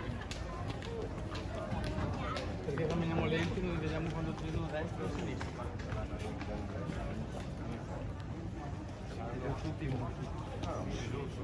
Esfiel says, gotta love 7 Canadians or any number of Canadians. I always love when Maria and other Canadians send in the Canadians. Thank you so much. Cue the amazing song by Stephen Sondheim, Send in the Canadians. Great, great song. Mona, another $10 super chat. Wow, Mona is sending another $10 super chat for a total of $50 US. Thank you so much, Mona. I'm glad you're enjoying the screenshotting. Add some black and white photos to your darkroom. Do you guys want black and white photos? Do let me know. I can go out and do black and white. All right, here we go. Perfect time. There we go. Just wait for it.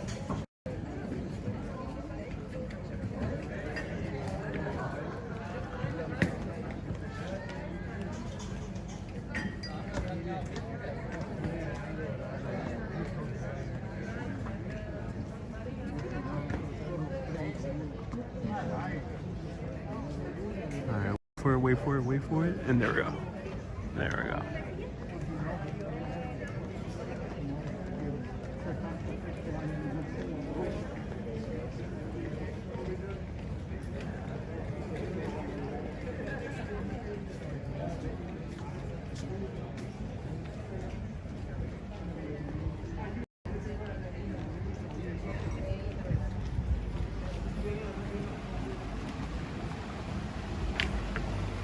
Cue the music by Henry Mancini.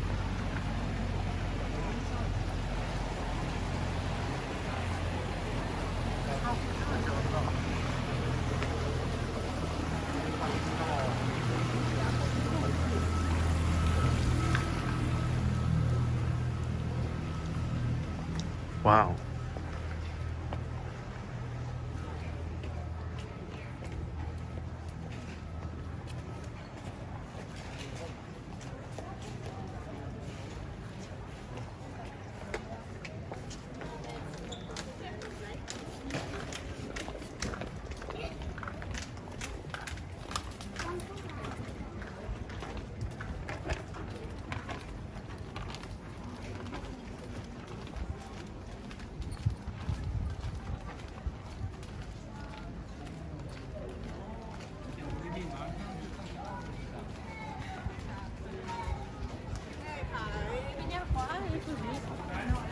Christine said 500 stars. Thank you so much, Christine, for the 500 stars. So rumor has it, if we go down this alleyway, it is another time portal. You see that pigeon there in the distance? If we pass that, we will the future. Cue the music.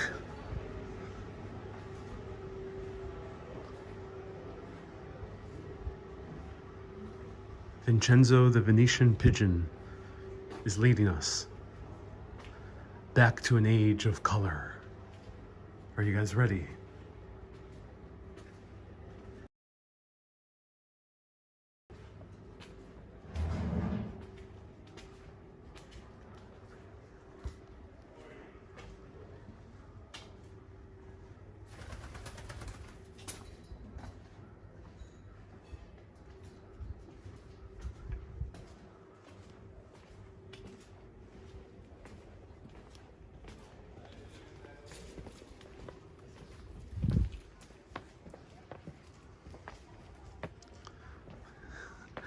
B. Griffin says, grazie, Vincenzo.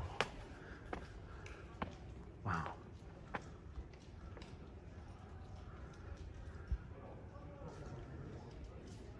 Plum says 2021 time traveling pigeon. Hell yes, indeed. Time travel, I bet that's a YT first. Indeed it is. The first time traveling channel on YouTube. All the other ones are fake.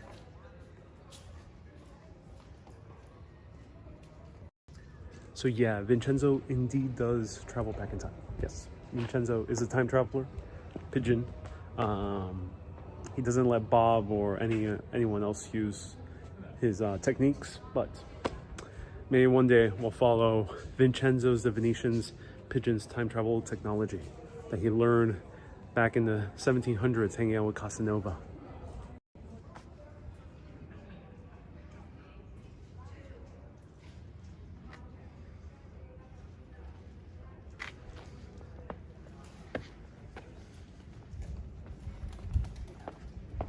Dean says, I'm so glad you're taking a pleasant walk. I'm so glad, Dean. Thank you so much for tuning in. JK says, please in the future now, 2050. That one's a bit more difficult. You're brilliant, says Plum. Oh, I'm so glad you enjoy the videos, Plum. Thank you so much for tuning in.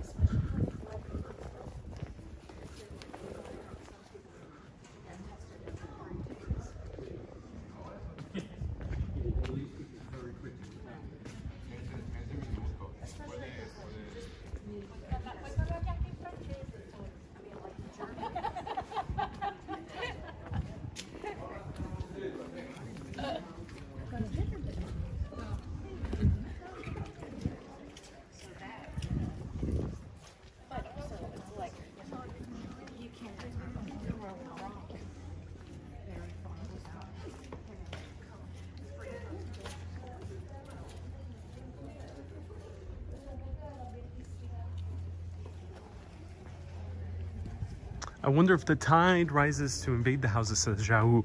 Yes, Jau. It's called acqua alta, which means high water. And it does indeed get into high tide when it rains, and there's certain months of the year where it happens more often, like March. And I think there's another month in the year. I think it might be October. And look how far the steps go down. Look, there's 1, 2, 3, 4. So the water can even get lower than it is right now. Or it can get higher to about this step. You notice this step is pretty white, so it seems like it rarely gets this high, but it seems like it gets that high a little bit more often.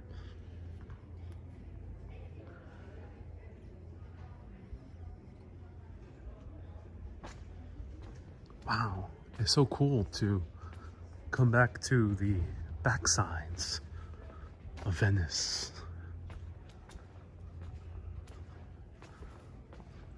And here we have found Stephen the seagull's cousin here in Venice. Stefano the seagull.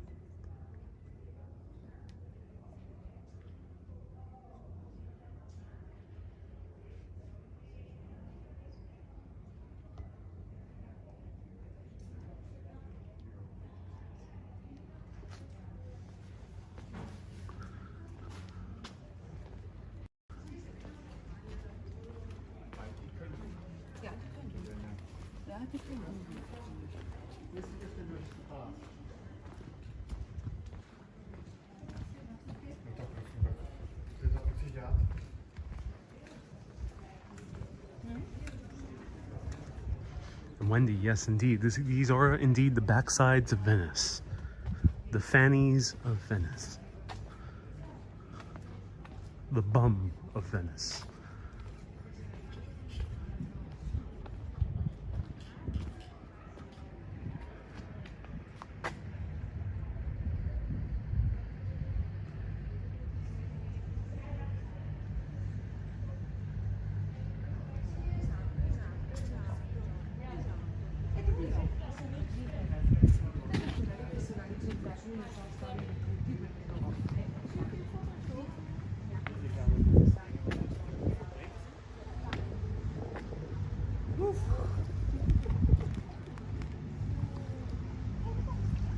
It's quiet, yeah, it's quiet here in the backsides of Venice.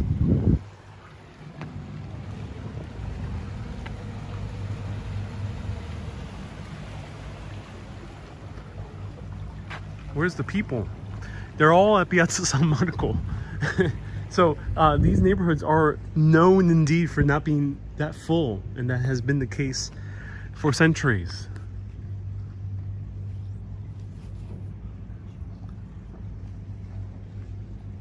Mona says, do you find the gondolas to be rather Norse looking?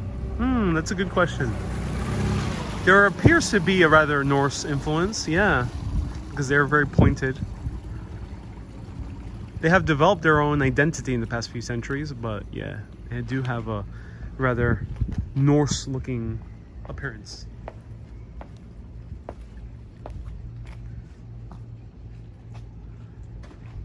Cake Fate says, I must be very mature. I'm cracking up every time I say the backsides of Venice.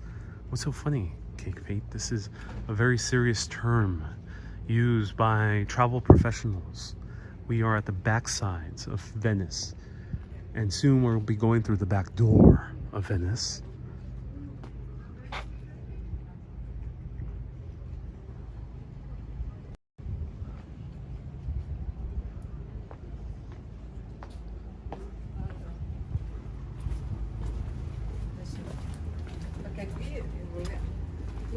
La Elia non la vede più. Here's the back door of Venice. Look at this beautiful restaurant.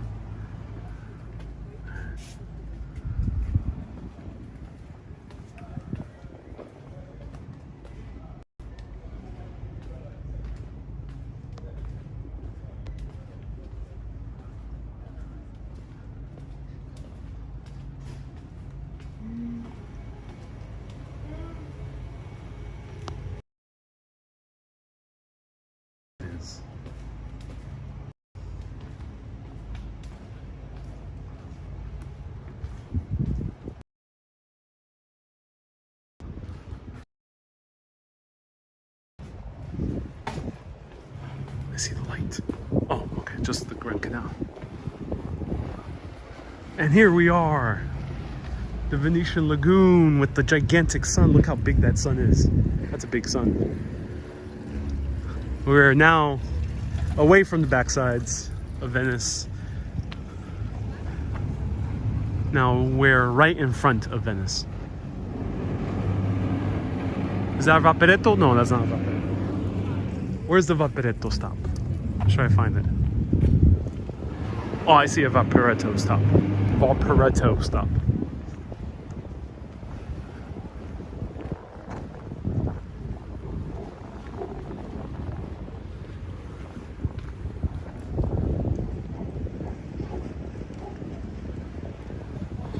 So now we have escaped the backsides of Venice and now we are in full frontal Venice.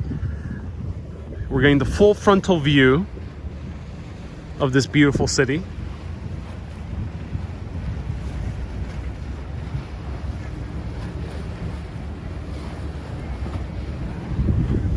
Oh, Vaporetto's coming. Let's go to the Vaporetto. Oh, there's hop on, hop off cruises. That's cool. Vaporetto, don't go. Stay there, Vaporetto. Go slower. Going too fast.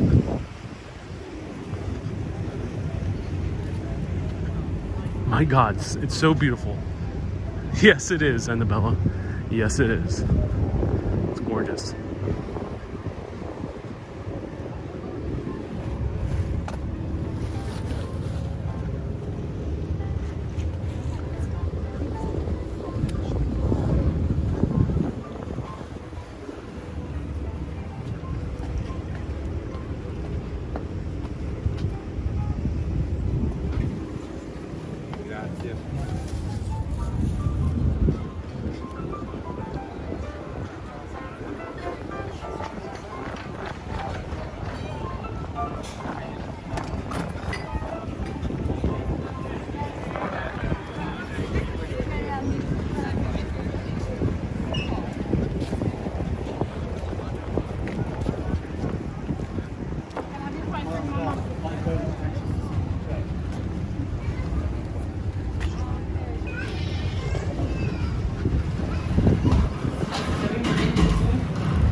Where's the ferry going? Oh, I have no idea, Sandy. Great question.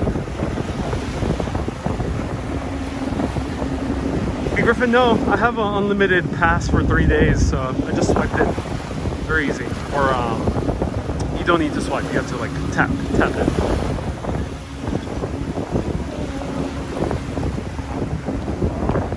Are these ferries free? No, Schwab. They cost quite a bit.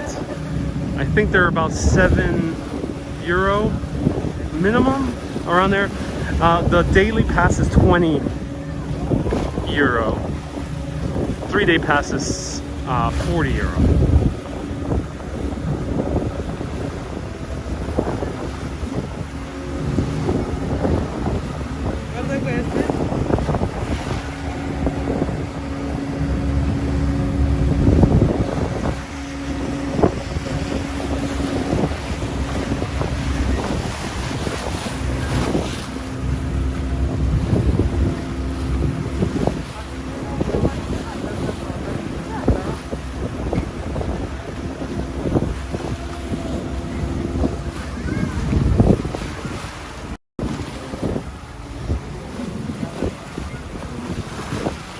Plum says your passion as an accomplished filmmaking artist always shines like today. Oh, I'm so glad.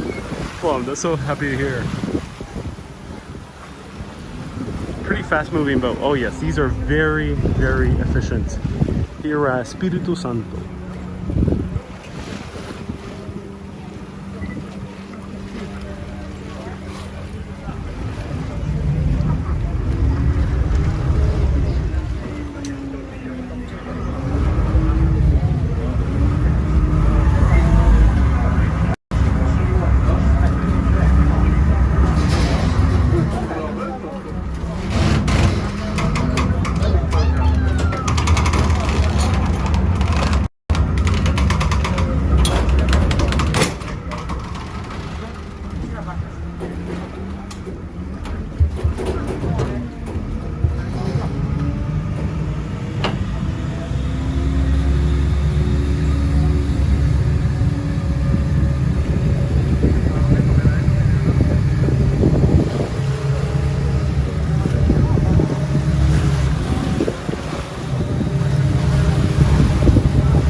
Lido, okay. Let's stop in Piazza San Marco?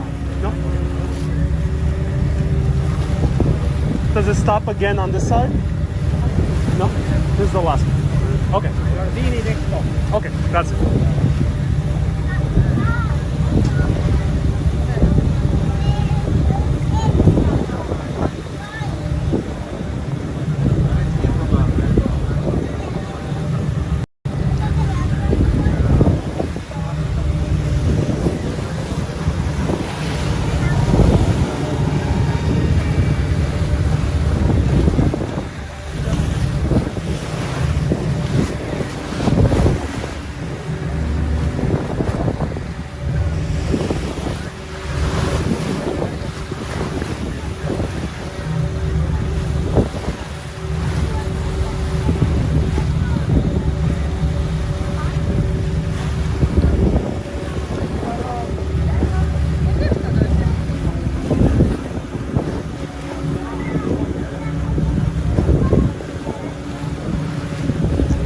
Right down there we see San Marco, Piazza San Marco. We have the Campanile.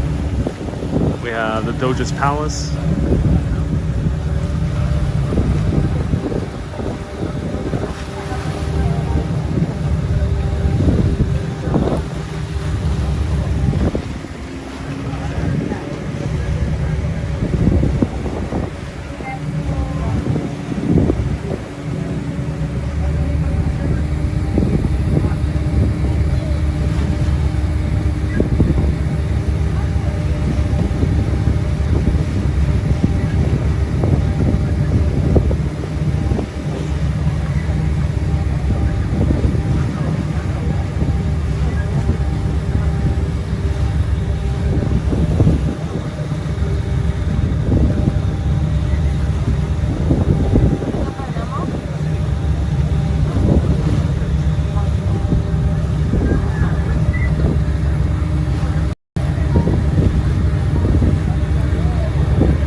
Sandy, thank you so much for 1,000 stars. I appreciate you. Maria, I'm so glad you're enjoying this. Afrotech says, Amore, yes. Ocean, so glad you're enjoying this. Go to the haunted island. I'm not sure if there's access to the haunted island, but I'm from a ferry.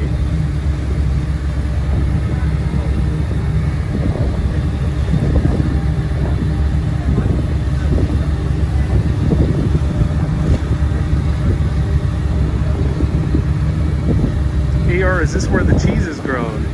Oh, I'm not sure. I don't think cheeses are involved in Venice.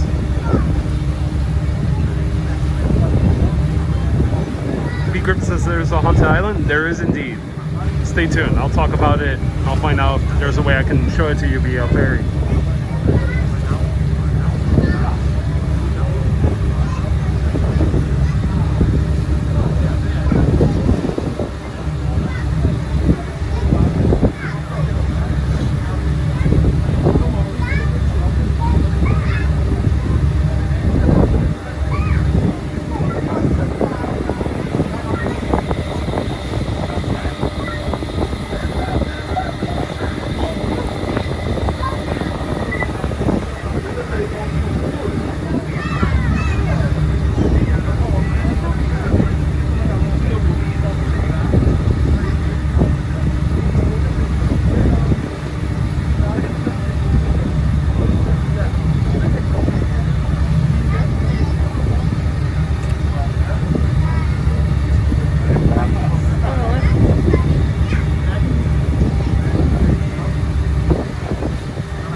We are at Giardini.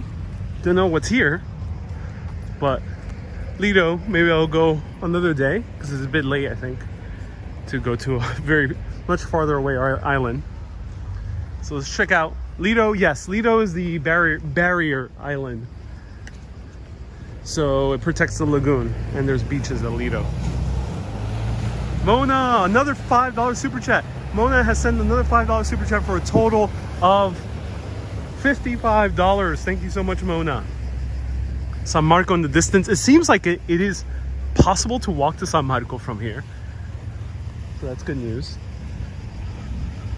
So beautiful. I keep repeating myself, but what can you say, says Annabella. Yep, it is gorgeous.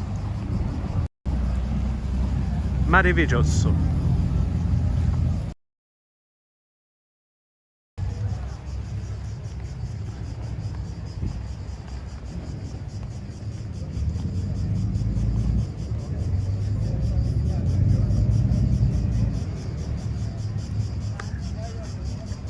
Alexis from Puerto Rico, bienvenidos a Venezia. Has Venice lived up to your expectations? It has indeed. Indeed. It's hard to imagine even being here because I definitely had expectations, but seeing it in real life, similar to Santorini, is just a crazy experience. Oh, this tree is about to fall down.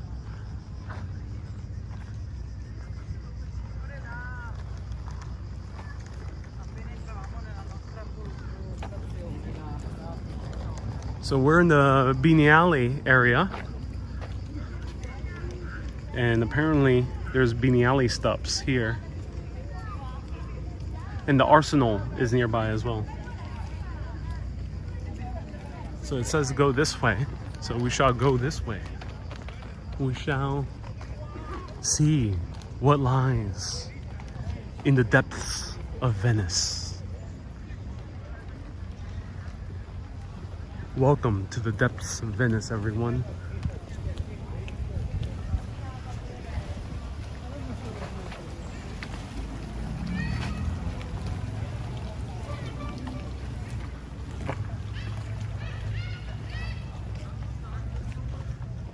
Evelyn, hola, ¿cómo estás? Qué bonito atardecer. Ah, qué bien, Evelyn. Ojalá todo está bien. Oh, wow. This is beautiful. There's trees. Oh my God, more trees here. What? Venice has trees. That is interesting. Looks like Central Park. Yeah, it does have a little Central Park look to it. So here is the Serra de Giardini. The Giardini greenhouse was built in 1894 and is the oldest permanent structure of the whole original system of the Biennale, which has been running for more than 100 years. It was erected in 1895 and was the first national pavilion, and it was the Belgian one, and that was built in 1907. Its purpose was to continually change during the years until it was totally abandoned in the 1990s. In 2010, the municipality of Venice finished the restoration of the greenhouse, and the social cooperative Non Slovo Verde won the contract to manage it. It was restored with the idea to create a green public area and to be used by the citizens of Venice. The greenhouse, with its gardens, is now devoted to nature and cultural activities. Since 2011, the greenhouse is home base of the cultural project Microclima, with a program that promotes collaborations with international institutions and local artists. The project focuses on the symbolic value of the greenhouse, looking into the relationship between mankind and nature, the public space, and the supporting artistic activities connected to the cultural heritage. Wow. That's quite a mouthful. So, yeah, now it's a cafe. So, look at this.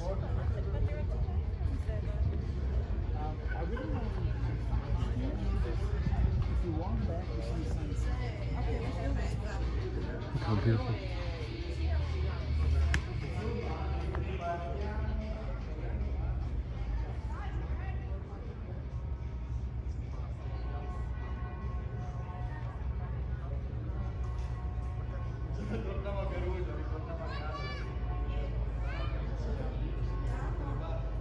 Beautiful little cafe. And here's a bench.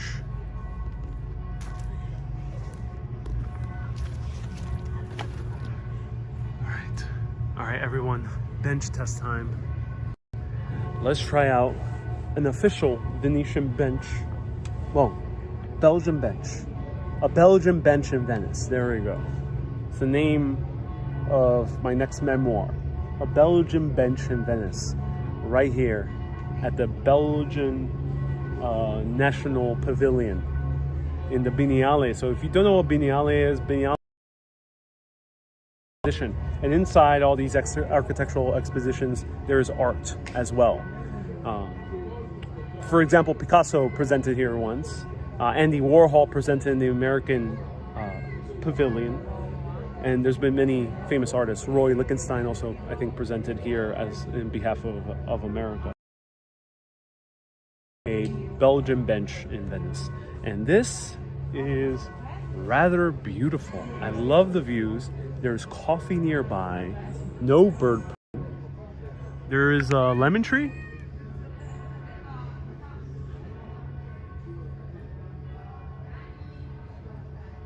There is no shade, but it is the evening, so we're okay right now. No bird poo, but there's birds mating there in the trees. This is indeed a city of romance, ladies and gentlemen, and even the birds get it on. Look at that. Birds mating. Oh, how romantic. So, coffee nearby, a beautiful pavilion, birds mating in the distance, grass on my feet,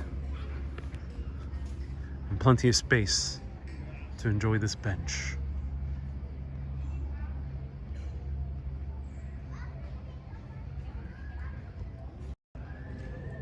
And not much for people watching because we're blocked by the fence, but it is nice that we can have a little bit of relaxed time away from the crowds. This bench gets a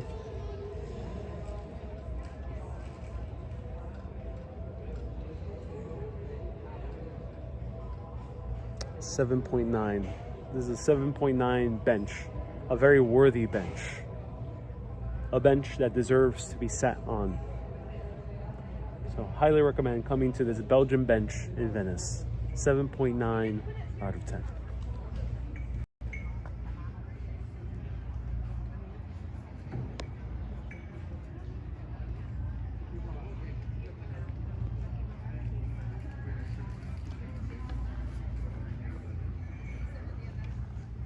It's a solid rating, ladies and gentlemen. Solid rating. Not all benches get this high. Still, what would make it a 10? Oh, there's only one 10 so far, and that's a very specific bench in Central Park. And then there's a 9.9, a 9.9, and that bench is in Capri, in the Anna Capri video I did at the Villa San Michele in Capri. That is a 9.9 out of 10. For the Central Park one, it's did a Central Park video during the fall, and I featured there was 110 bench. It's truly one of the most magical benches you'll ever see.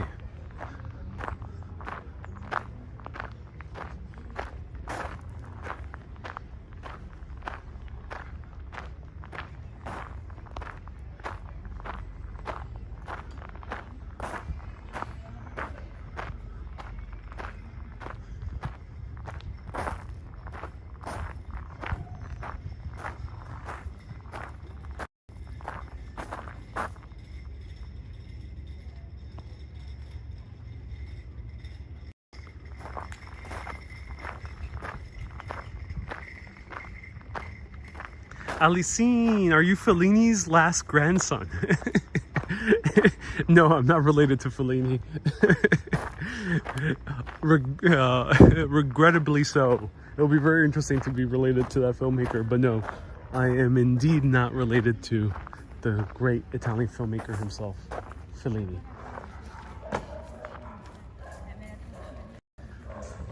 Okay, everyone, I have 10% battery.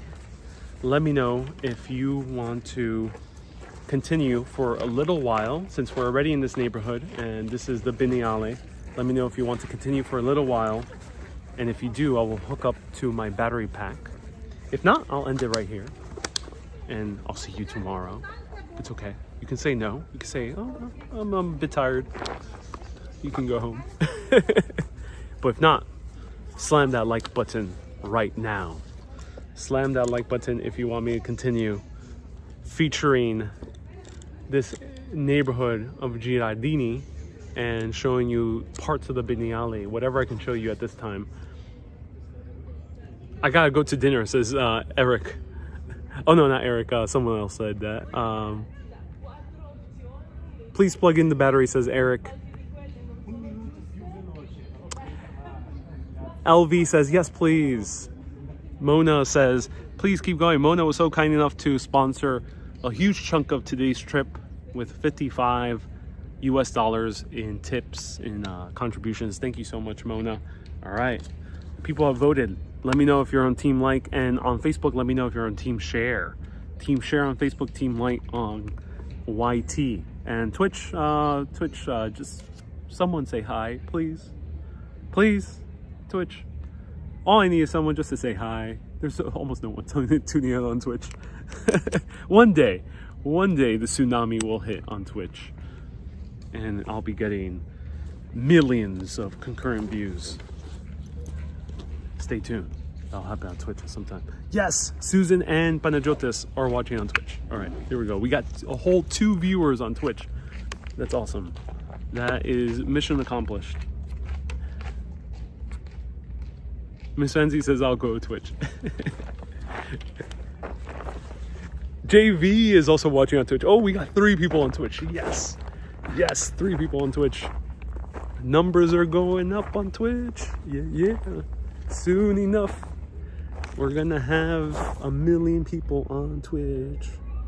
Sato Man is on Twitch. Babe is also on Twitch. Ooh, we got a lot of people on Twitch. Oh my god. Are we gonna pass 10 people on Twitch? Ooh.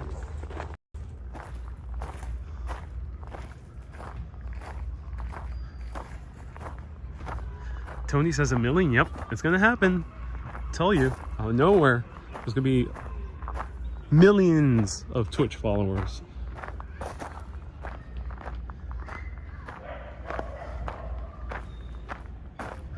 I hope Susan and Panagiotis are prepared for the onslaught of Twitch viewers that will come in the near future.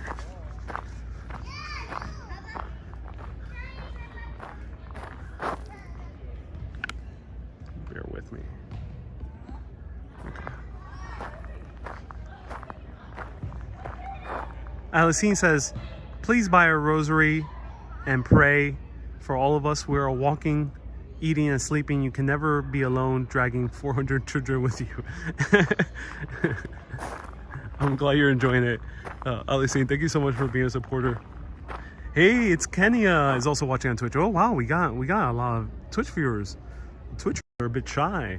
Not too much chattering on Twitch.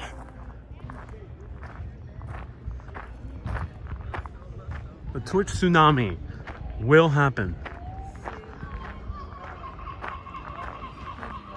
Will you be coming back to New York anytime soon, Cynthia? Cynthia, Europe is my home now. M Nugent is watching on Twitch as well. Wow. Oh, we got a lot of Twitchers.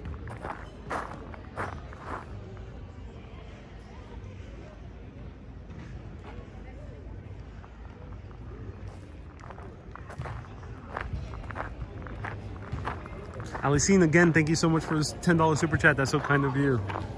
Ooh, life. Oh, this is a nice square. Oh, I'm digging this. The secret Twitch army is rising. Yeah. Cynthia says, you moved? No, I didn't move. I'm still based in New York. But look at this. This is gorgeous. Wow. This is a nice area of Venice. Everyone, get lost in Venice.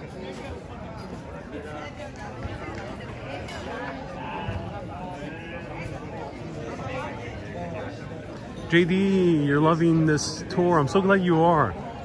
So lots of hosterias.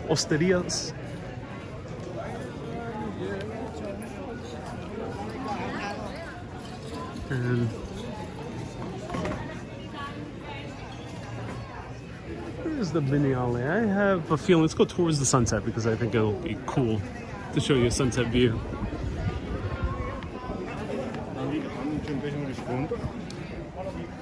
Do you think you will rewatch any of these European videos when I'm in New York City? I found myself rewatching the Paris videos I did in 2019, same time this year, 2 years ago. And that was fun. Yeah, I've on occasion rewatched my live videos. It's fun. It's an interesting experience. That's why I don't take too many kind of snapshots, because my work in essence is capturing my travels.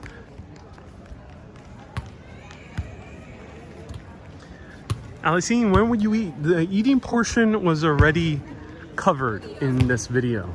We ate 4 tiny little toasts with a little spattering of food with 2 beers. That was the dinner for tonight. Just take a random Vaporetto and get lost. Yeah, I had no idea where that Vaporetto was going to lead, but I'm glad it led here. This is a nice part of Venice. Oh, here's a coupe. So thank you to Paola Rosa, a local from Florence, Italy. For great local goods, go to Coop or Co-op.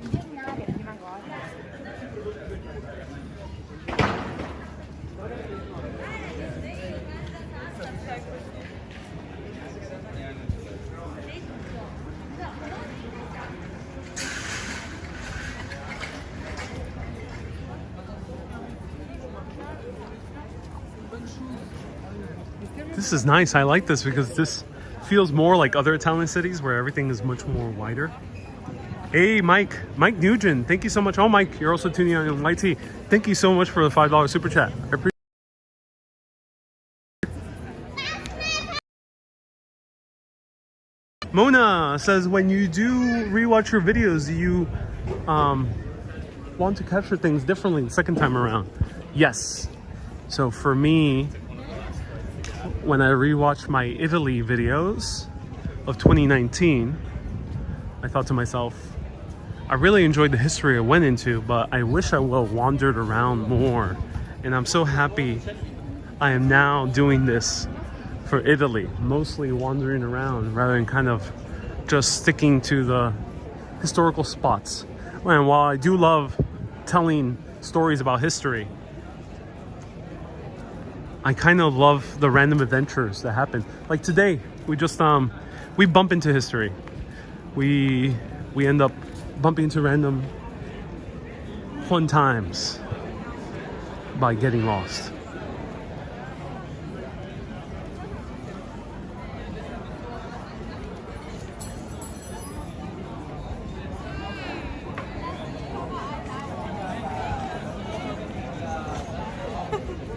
Evelyn, si tuvieras la oportunidad de vivir en Italia, ¿querías? No, yo no creo que yo viviría en Italia. So Evelyn asks, if you could have the chance to live in Italy, would you? No, I would not live in Italy. I may want to buy an apartment, specifically in Rome. Yo creo que lo máximo que yo viviría aquí es un apartamento para quedarme varias semanas al año en Roma. So I would probably only buy an apartment in Rome. That's probably the max I would do. I wouldn't really live here full time.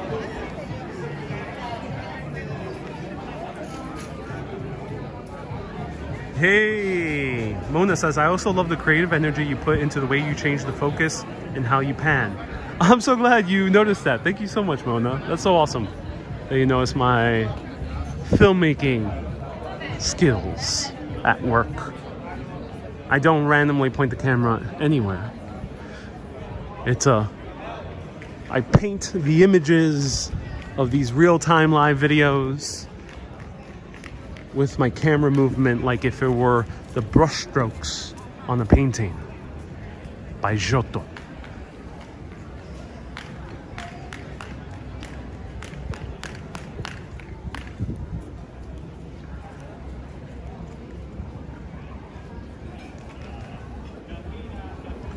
You seem to show more of real-life locations, says Doris. Yep, we just randomly bumped into here. No plan. But that's the beauty of getting lost. You'll end up somewhere.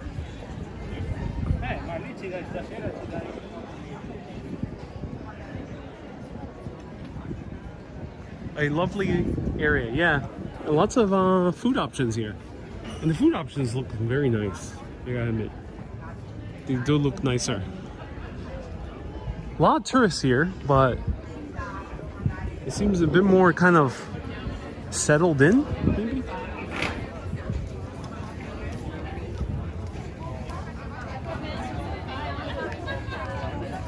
And Venetian Wander, yep, that's exactly what Casanova, Lord Byron, and many other great writers have done before. They have wandered through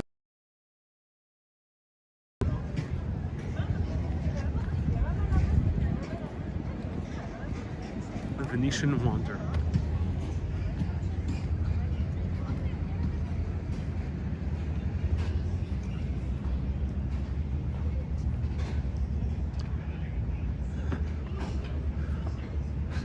Get ready for these views.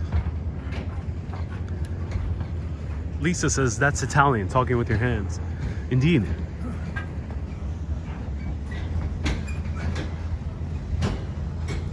Not the cruise crowds, probably more serious visitors. Yeah, I kind of get the vibe that these people are people who stay longer in Venice. Let me know if there's people who stay very long periods of time in Venice. Summer vacationers. And right here, the sunsets of Venice, ladies and gentlemen. Teresa says, this is such a fun channel. So thank you so much. Slam that like button right now. If you haven't, let's cross 500 people.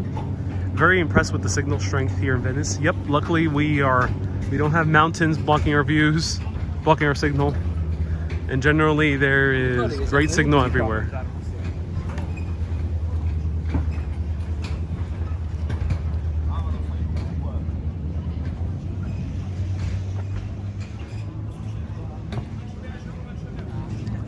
Amazing sunset right here in Venezia.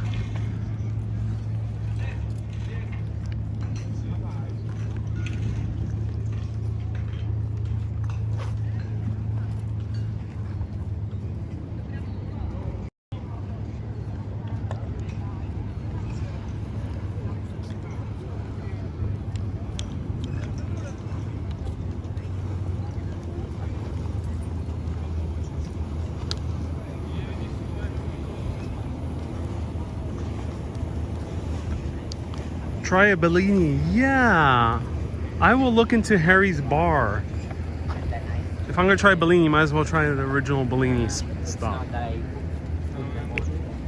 So this is the sunsets of Venice. What people fall in love with here at this city. This is one of the most beautiful sights that people, from the greatest writers to the greatest filmmakers to everyday individuals that come here seeking some beauty in their lives, they fall in love with these very views.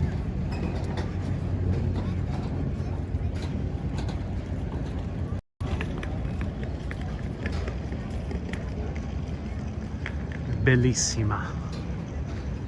Teresa, thank you so much for the $5 super chat. I appreciate you, Teresa.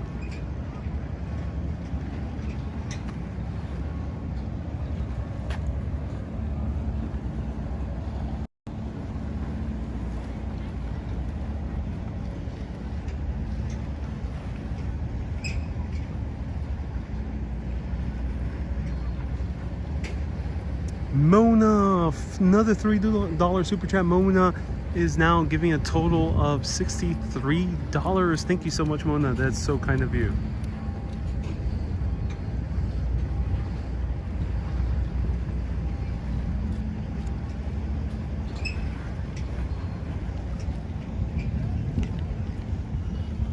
How deep do the buildings go underwater? The water here in the lagoon goes about 10 meters deep. So the building's probably around there. Well, there's huge wooden planks, so probably a little bit less than that.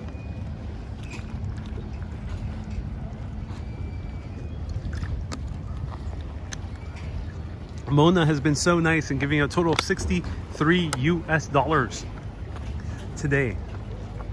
So everyone give hearts to Mona.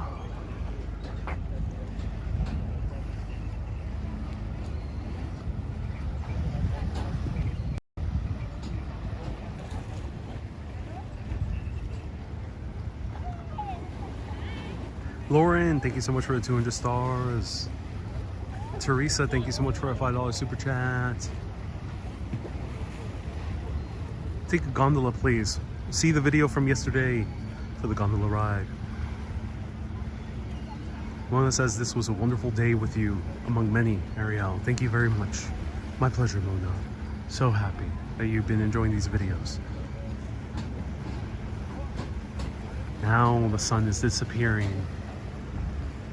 beneath the buildings of the Piazza San Marco, a city that has been a destination for more than 300 years.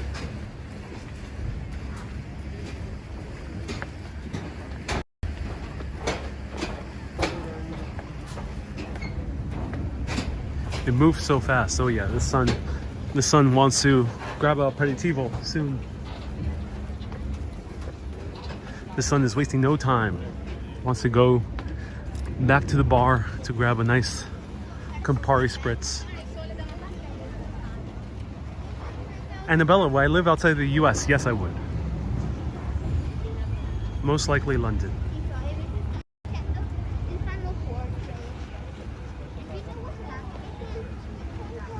Or Paris.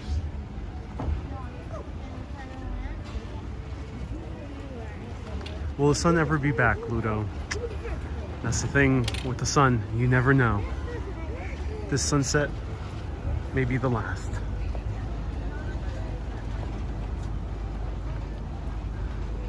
And that's why we should enjoy every last moment of it.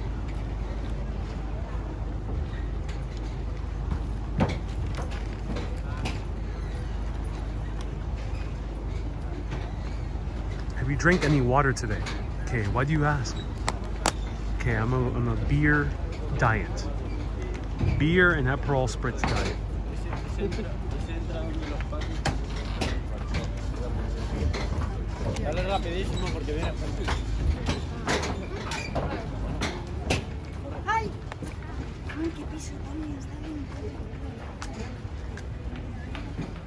This looks like wallpaper, says Clemens. It's a green screen. I'm rendering this in Unreal Engine 4. Do you see the horses from Constantinople, says Chris. I did, but I barely talked about it. Maybe I'll do a short video about it soon. Stay tuned. I have a lot of short videos to post on Facebook, so if you want to see the short videos, I'm not sure if they'll fit on YouTube yet. I'll wait until maybe YouTube Shorts extends it to 3 minutes. And when they do, I'll start posting a lot of them. But in the meantime, you can watch it on TikTok, Ariel Vieira, or you can watch it on Facebook, Urbanist Live. And that's where I post the short 3 minutes or less videos about specific history tales. You have painted pictures with your camera and your words that are very beautiful, says Debbie. Thank you, Debbie. Glad I can provide beautiful words amidst the beautiful sunset here. Do you prefer your spritz with olive now? No, toilet brush salesman. It's still very weird for me to have olive in my spritz.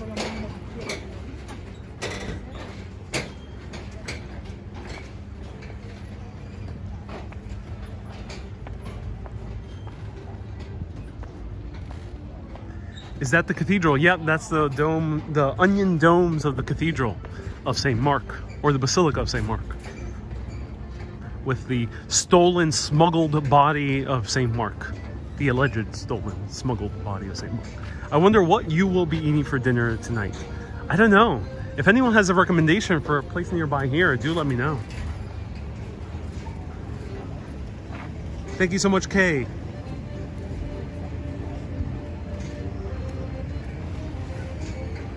Do you go to the art gallery in Venice? No, and I think it's a bit too late to go to see the Biennale pavilions. They're probably closed at this point, but I'll see if I can come back and show it.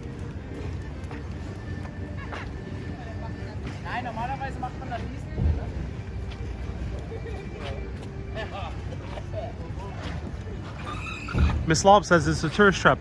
Venice is a tourist trap. Miss Lob, Venice has been a tourist trap for 300 years. And I think that's very much the reason why it's worth visiting. Venice is just utterly gorgeous. There is immense beauty here. And no wonder people have been coming here for 300 years as tourists from all around the world. 300 years, I'm not exaggerating. 300 years ago is when tourism started, mass tourism started in Venice.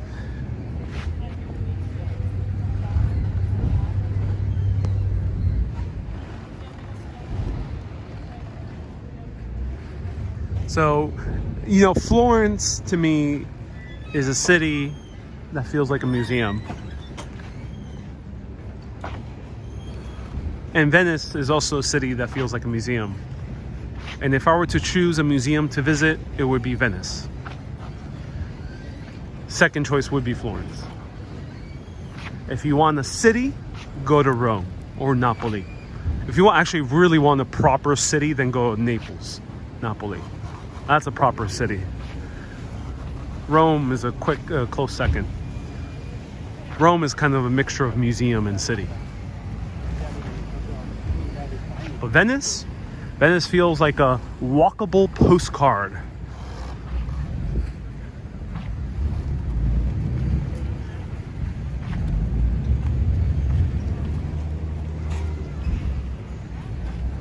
Walking in Venice is like reliving the memory that you never had.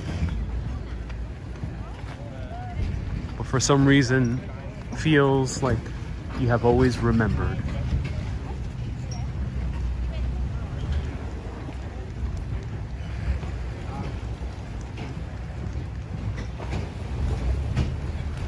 Miss Lob says, oh, good Lord, that my comment was taken as a criticism. Oh, no worries, Miss Lob.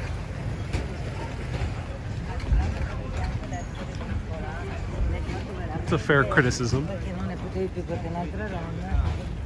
Was that accordion? Yeah, there was an accordion, yeah. The guy was playing very softly, though.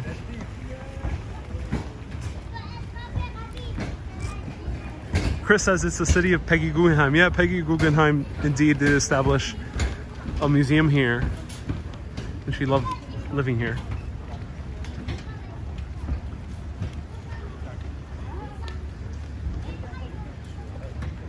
Is a proper city one that feels like an American city? Not necessarily, as Fields.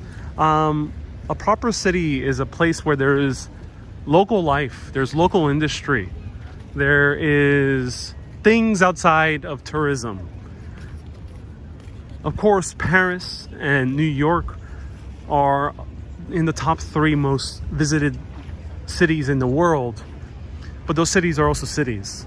There's an entire side to New York and to Paris and to London and to Rome and to Naples outside of the tourist destinations.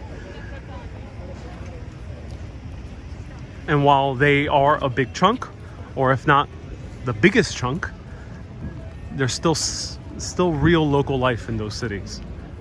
There's still art and entertainment, stand-up comedy, concerts, midnight ragers, hipsters drinking coffee, people coming from all around the world in some of those cities, establishing local communities, bringing their local foods and infusing it into the local culture. So that to me is a proper city. It's not to say one is better than the other. Milano is a major city. I can't wait to one day go to Milan.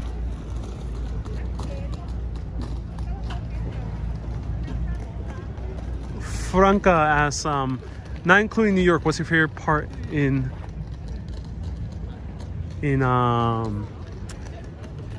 what's your favorite part of the US? The city I love the most in the US outside of New York is 100% Boston.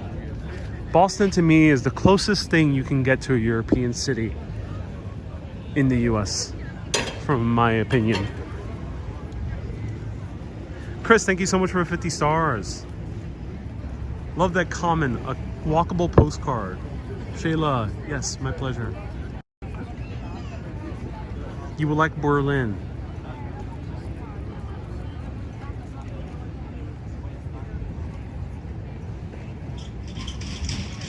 Ariel, buy a mask for your next carnival. Watch my video from yesterday. I think you'll like Vienna. I can't wait to go to Vienna.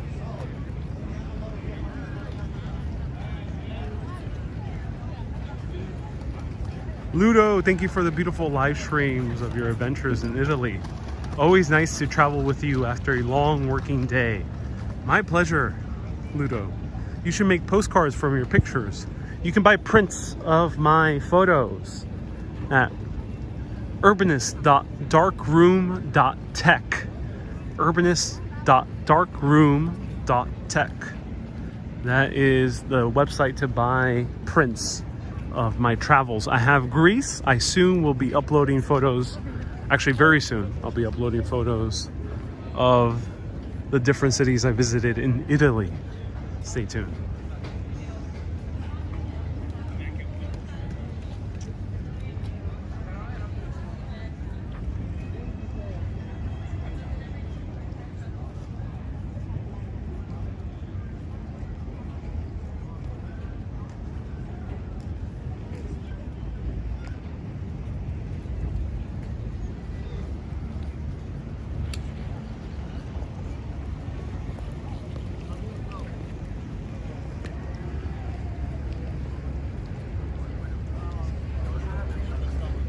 K, there's a H at the end of it.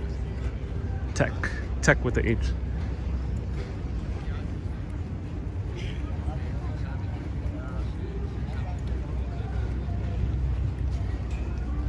Mona says, I haven't felt this relaxed in a long time. I'm so glad, Mona, that this is providing some relaxing vibes.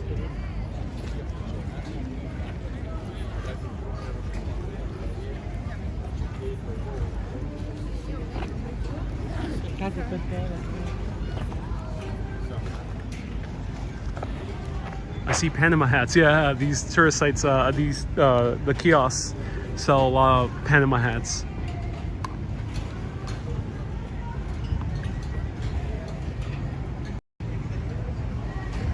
Budapest is a very vibrant city as well, says Dean. I have been personally to Budapest and I absolutely fell in love with it. Have not covered it on Urbanist yet, but oh yeah, I really want to go to Budapest. Or Budapest. Yes.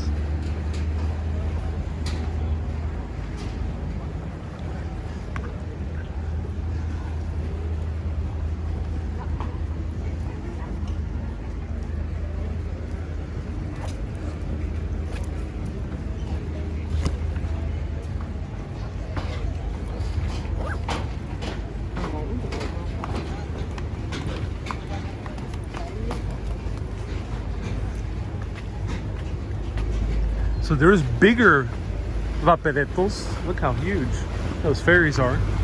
Oh, this one goes to that island, haunted island. Has the name of it.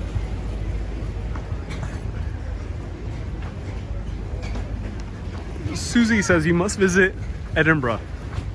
As I mentioned many times, Italy is whetting my appetite for UK and Ireland. Timothy says, History Channel ain't got nothing on you. Very informative and cool.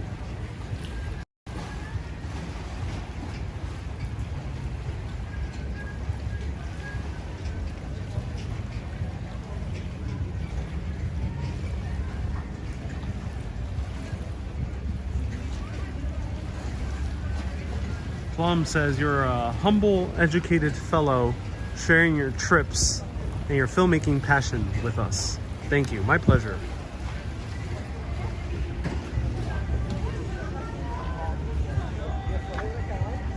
So we can go to Haunted Island at night if you want to see ghosts roaming around the island of the dead here in Venice.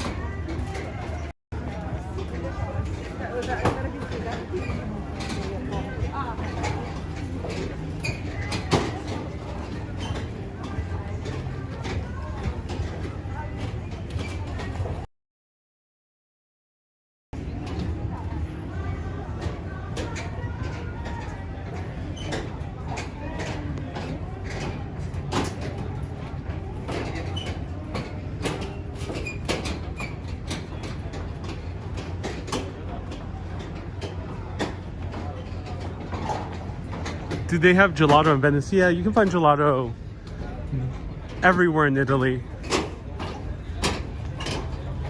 I have not passing by shops.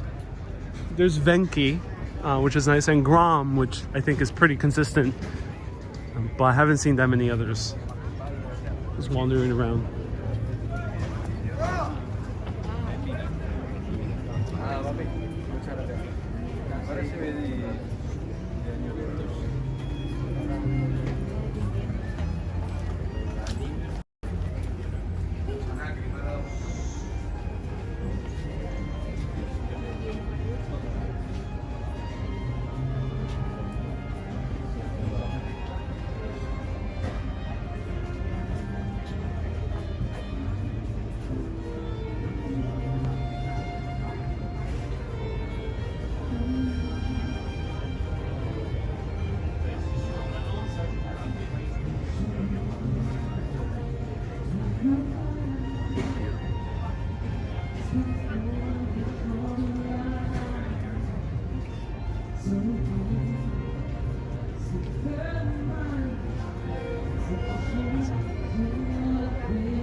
Sorry, I had to mute. I thought that was commercial music, but someone's actually singing. So they were playing Vivaldi, not these guys, but inside the church. Vivaldi had his career here in Venice.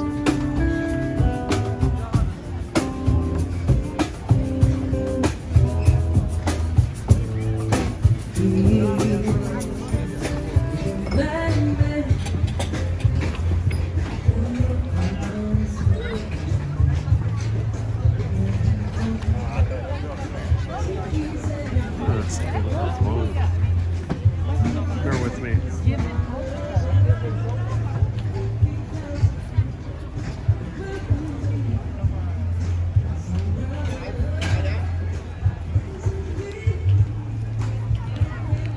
Yep, Vivaldi Four Seasons, written right here, composed right here in Venice.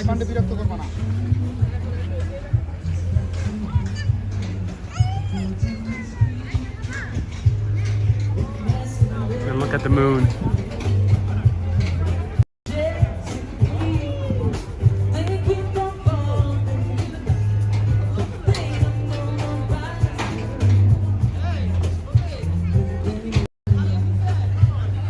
This area seems, you know, wheelchair friendly. Yeah, this area is pretty wheelchair friendly. Yeah, that's good news. It's easier to try. It's more. Italy's more accessible than Greece. So if you are mobilely impaired, look into Italy. Venice might be a little bit hard, of course, because of all the water thing, but a lot of the vaporettos are indeed accessible. I myself saw people mobilely impaired easily getting into the vaporettos, the ferries. So this area is very accessible. And the museums I've been to, I went to the Doge's Palace and the Museo Correr, also were completely accessible. And bathrooms too were accessible. So I do recommend it.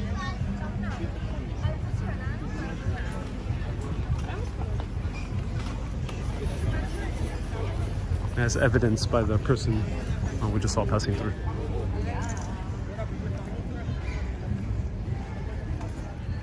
It's a full moon. I think it's close to a full moon. Not quite yet.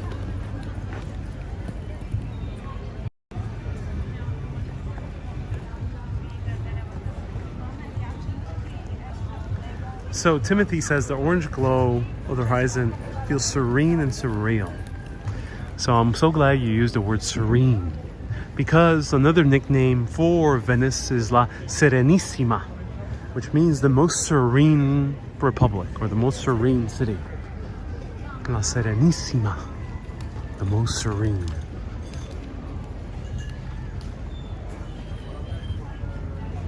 Seems you can circumnavigate Venice. Yeah, you can walk most of the island and the major neighborhoods pretty easily. It's not that difficult. What statue is that? Some world hero, war hero. Let's see.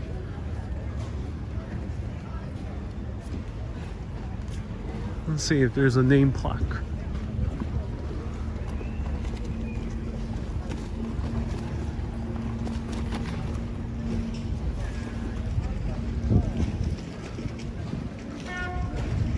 Imaggio. Imaggio. I'm not sure who Imaggio is.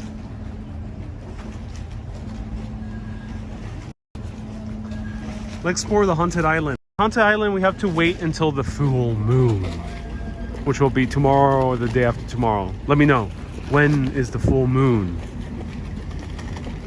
Then we'll go into the haunted island of Venice to hang out with the ghosts, the ghouls.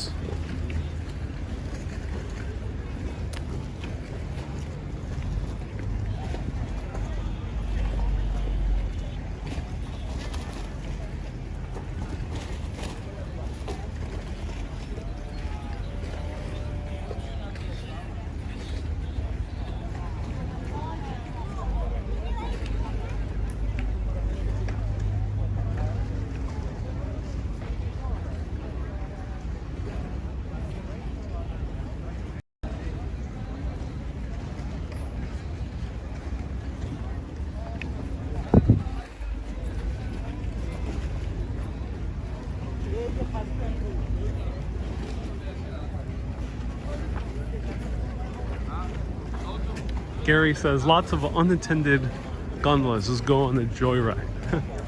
That'd be funny.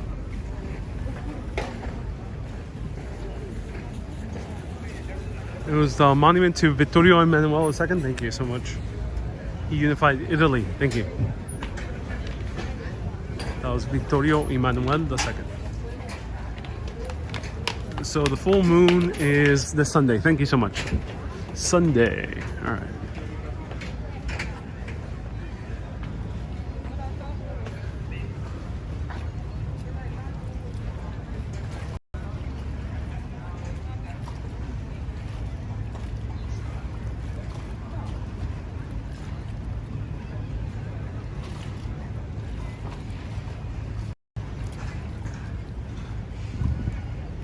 We have Anonymous Dude, nice to see you here. Hope you're doing well. Any moon lore from this area? Oh, Timothy. Yes, I am. Stay tuned.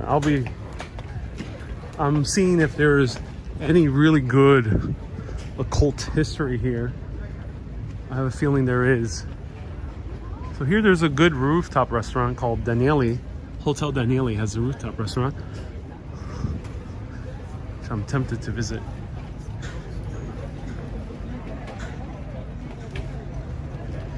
James Bond had an amazing gondola ride. He used a water taxi, I think, in the film, where he was passing through the Grand...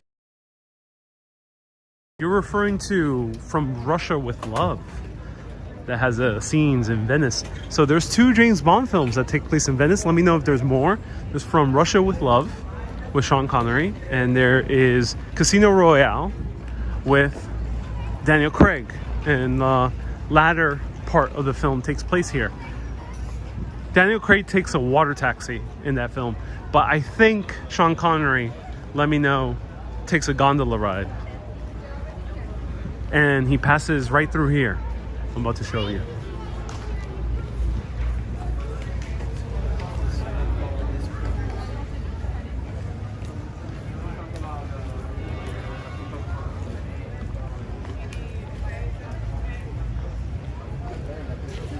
I think Sean Connery passes right through here, but there's another film with Diane Lane where she passes right through here and shares a sweet kiss under the Bridge of Sighs. Gary says Roger Moore or James Bond had a gondola that turned into a sort of flying craft. Really? Speranzino. I'll do a video tomorrow. Yeah, 5 p.m. Stay tuned. So the Bridge of Sighs. This was called the Bridge of Sighs because prisoners would be charged, convicted for their crimes, and then taken across the bridge to the prison. Lord Byron himself was so stunned by this sight that he ended up making the English translation, because the original Italian is Ponte de Sispirio, and he called it the Bridge of Sighs. Here I stood at the Bridge of Sighs, a palace and a prison on each hand. And the poem goes on. The funny thing is, there's a few movies where they show couples kissing underneath the Bridge of Sighs, including the film A Little Romance, James Bond. There's many others that have scenes underneath the Bridge of Sighs, and couples to this day still take a kiss underneath the Bridge of Sighs. But according to local tradition, Italians who live here, Venetians, laugh at tourists who kiss underneath the Bridge of Sighs, because just like the prisoners that cross the bridge were losing their freedom, they laughed because the couples were doing the same thing. They kiss under the Bridge of Sighs, relinquishing their freedom, forever imprisoned by marriage. This is a good selfie spot. Look at that. That's a great selfie spot.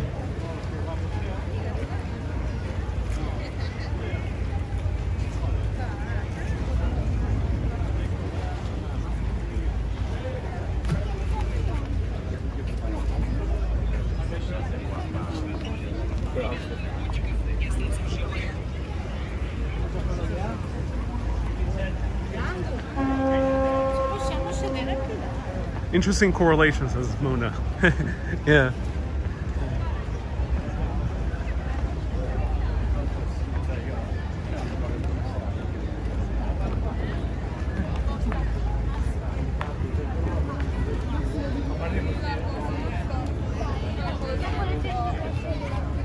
Chris, where's the Rialto Bridge? Watch the last 15 minutes of yesterday's video. It's that way, the Rialto Bridge, about a 10 or so walk away.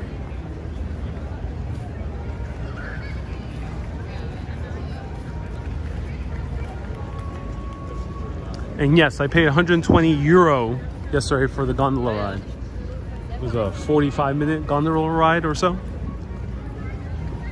50 minutes, I think it was. It's quite epic. I bet I could have haggled. So there is a standard price, 80 euro for 35 minutes, but I think beyond that you can haggle.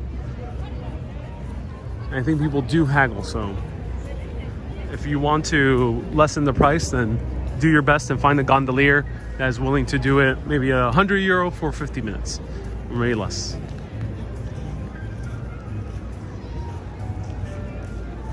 George says 120 sounds a lot. Indeed it is.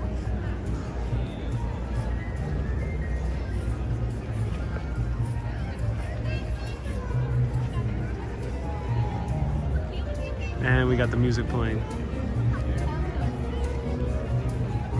I got copyrighted like crazy yesterday because of the music.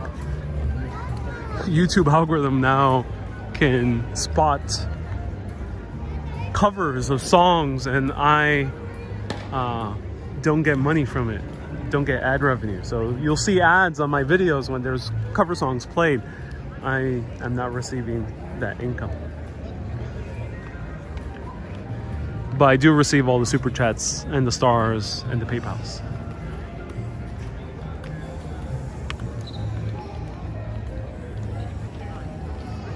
I thought the guy yesterday was Kenya. Yeah, you know, with the gondola ride, you require more patience. I didn't want to spend too much time in kind of meeting gondoliers and trying to find the best one.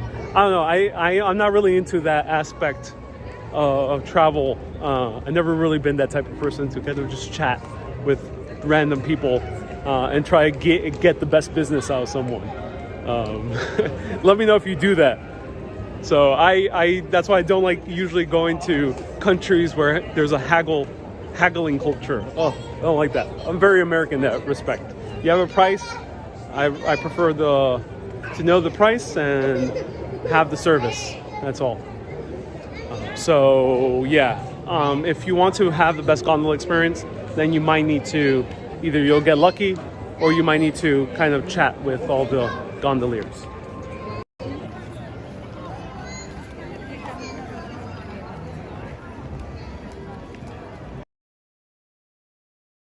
Cake Face says I hate to haggle. Mai says I hate to haggle. Yep, I'm glad people feel the same. Mona says I agree, I hate to haggle. Uncle Phil says €120 without receipt. Yeah, there is no receipt. So here we are, the Piazza San Marco, ladies and gentlemen. The Piazza San Marco. We were there yesterday at the Cafe Florian. Super Urbanist or above will be getting access to 2 360 videos. One of the Museo Correr, right there. Correr, maybe. That's, I think, very Spanish pronunciation. And they'll be getting access to the Doge's Palace 360 tours. So you can see the museums.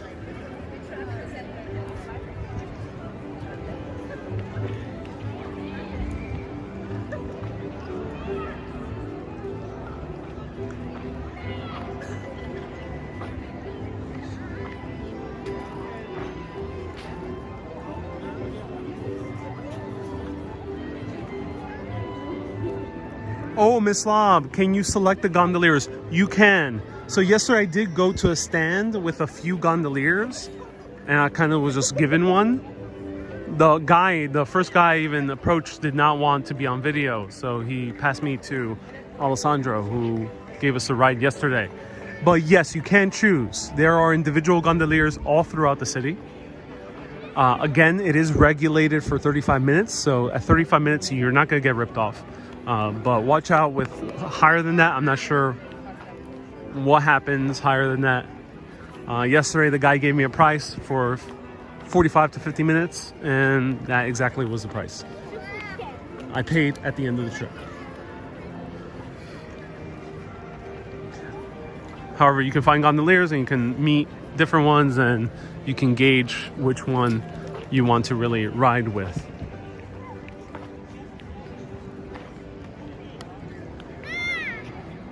Christoph says Alessandro was a Greek guy. Yes, he did. He was. But if people are seeking a gondolier that sings, there are bound to be a few of them. One that knows all the history. There's bound to be a few of them as well. There's bound to be gondoliers. There's gondoliers probably that are very quiet. and kind of just you're having a very romantic time and kind of don't want any chatty gondoliers, then there's gondoliers probably that are very quiet, like Alessandro yesterday. And then there's probably gondoliers who you'll probably find all types. It's like taxi drivers, but unlike taxis where you kind of just jump into a cab, here you can choose.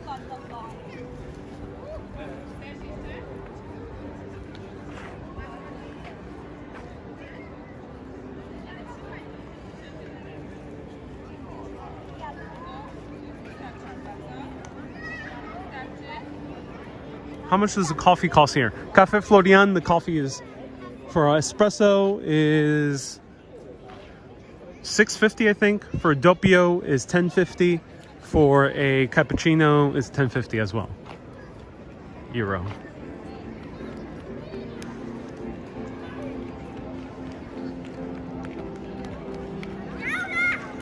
Look at that. Wow. So St. Mark's Basilica right there in the distance.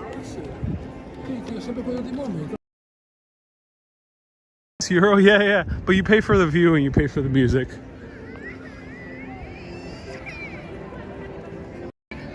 Again, if you want a beer or aperitivo is going to be the same price as New York. So I didn't even care when I saw the aperitivo prices, €14 for Aperol Spritz.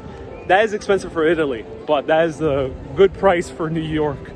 So I didn't care. I just said, I'm in New York with the best views. But again, if you want to pay less for a coffee, literally go anywhere else aside from the square. You're not getting ripped off. You're paying for the view. The real estate is probably very high. And they charge you high for the view and for the music. That's why they're charging you. If you think the view is not worth it, you could just sit down. There's literally a bunch of steps all around that you could just sit down and enjoy the view for free or stand. You don't need to pay to sit. So don't worry, don't fret. Or pro tip, sometimes go to the bars on the other end and bring a drink to go. It is legal to drink outside in Italy. Double check with the regulations in Venice specifically, but from my understanding, it is legal to drink outside in Italy. So you can buy a drink to go and sip €6 aperitivo, a €6 Campari Spritz at St. Mark's Square and sit down at one of the steps around here.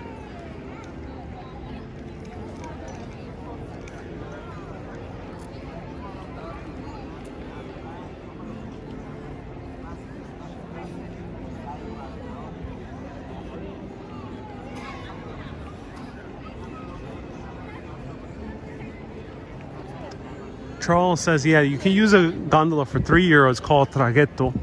And those gondolas basically just take you across the Grand Canal. Locals tend to use them a lot. And it's a great way to ride a gondola for about 5 minutes or so. You're sharing it with people, but at least you can take that selfie on the gondola. Here are...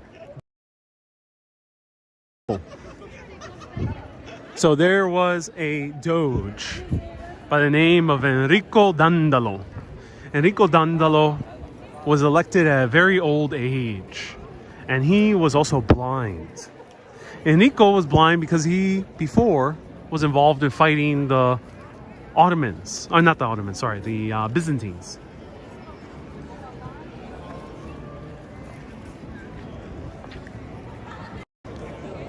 The Byzantines used to allow the Venetians to conduct their business in a corridor in modern-day Istanbul, which at that time was Constantinople. And in that corridor, they did business with the world. So they got goods all the way from China. Sometimes they would get the rare good from Japan, which would be very kind of unique. And then they would bring those goods, spices and other things, silks, and then sell it and bring it back to Venice or take it out through Europe and sell it to other Europeans. But the thing is, unlike the Byzantiums or Byzantines, they were a lot better at business. The Venetians in Constantinople were making a killing. It's like American companies in Ireland. Some Irish might know what I'm talking about. American companies for the past 30 so years have been establishing themselves in Ireland, and Ireland offers very little taxes, so they can make a killing off of their profits, and they don't need to pay taxes for it.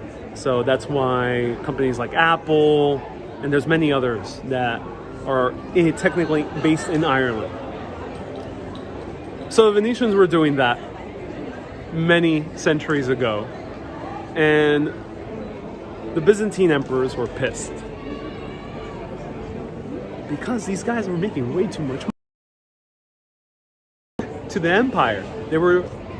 All the money was being funneled back to Venice, and they were building crazy amount of ships, and they were building these banking systems. They were putting entire empires in debt.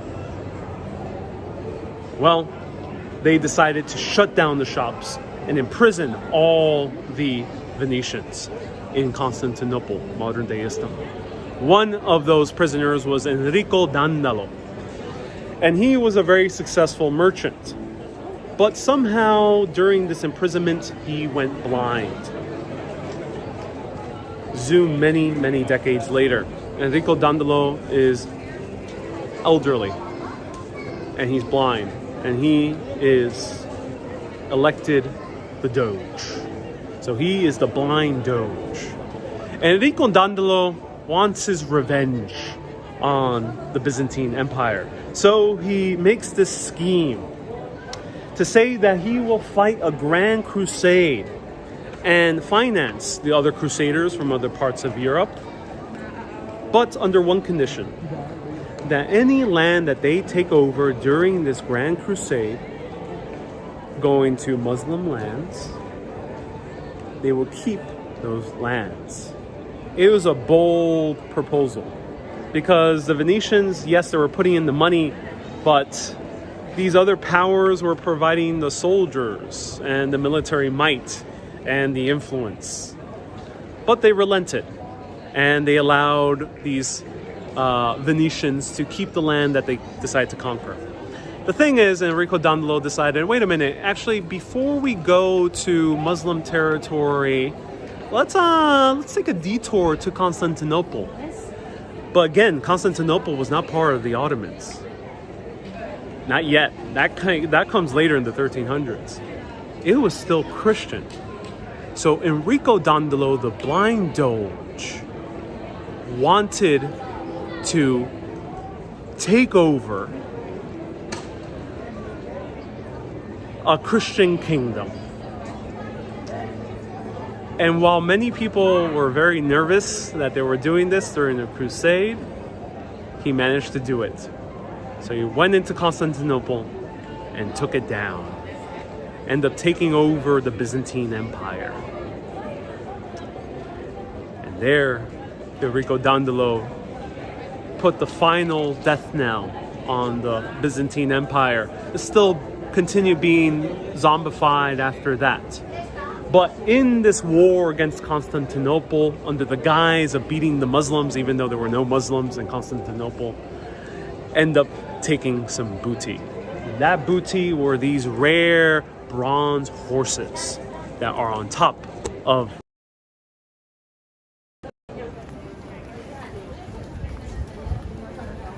So these horses were taken by Enrico Dandolo and his Venetian army, the crusaders that were supposed to fight in the name of Christendom, decided to invade a Christian kingdom. It was because of Enrico Dandolo that Venice made its mark upon the Mediterranean and ended up getting a stronghold over trade between East and West. These horses are a symbol of that monopoly over trade. Rather than being the 4 horsemen of the apocalypse, these were the 4 horses of commerce.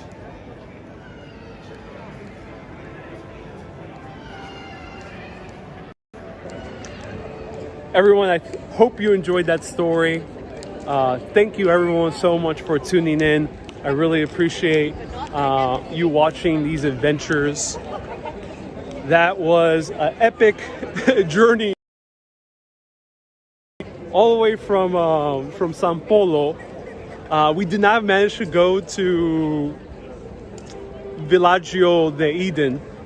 Maybe another day we'll go there. We end up going south instead. We took the huge ferry all the way to Giardini with the Biennale and end up walking back here to the Piazza San Marco. So thank you everyone so much for tuning in. If you want access to 360 videos such as the Doge's Palace and also the Museo Correr, which will be posted this week, plus a whole lot of other videos dating all the way back to Greece. And then there's videos in Mexico as well that haven't fully been posted yet publicly. So if you want access to all those 360 VR videos of museums, of landmarks, and of city streets that are gorgeous to see in every single direction possible, you can become a patron.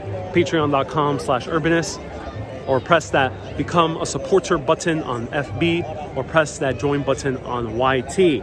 And if you become a mega Urbanist, you can send me your address and you will be part of the Urbanist Postcard Club and getting a personalized, hand-picked postcard sent directly to you. Everyone, keep being awesome and always keep on exploring. And please do not smuggle any more saintly bodies. Just keep them where they are. Have a great day, everyone. Buonanotte, amici!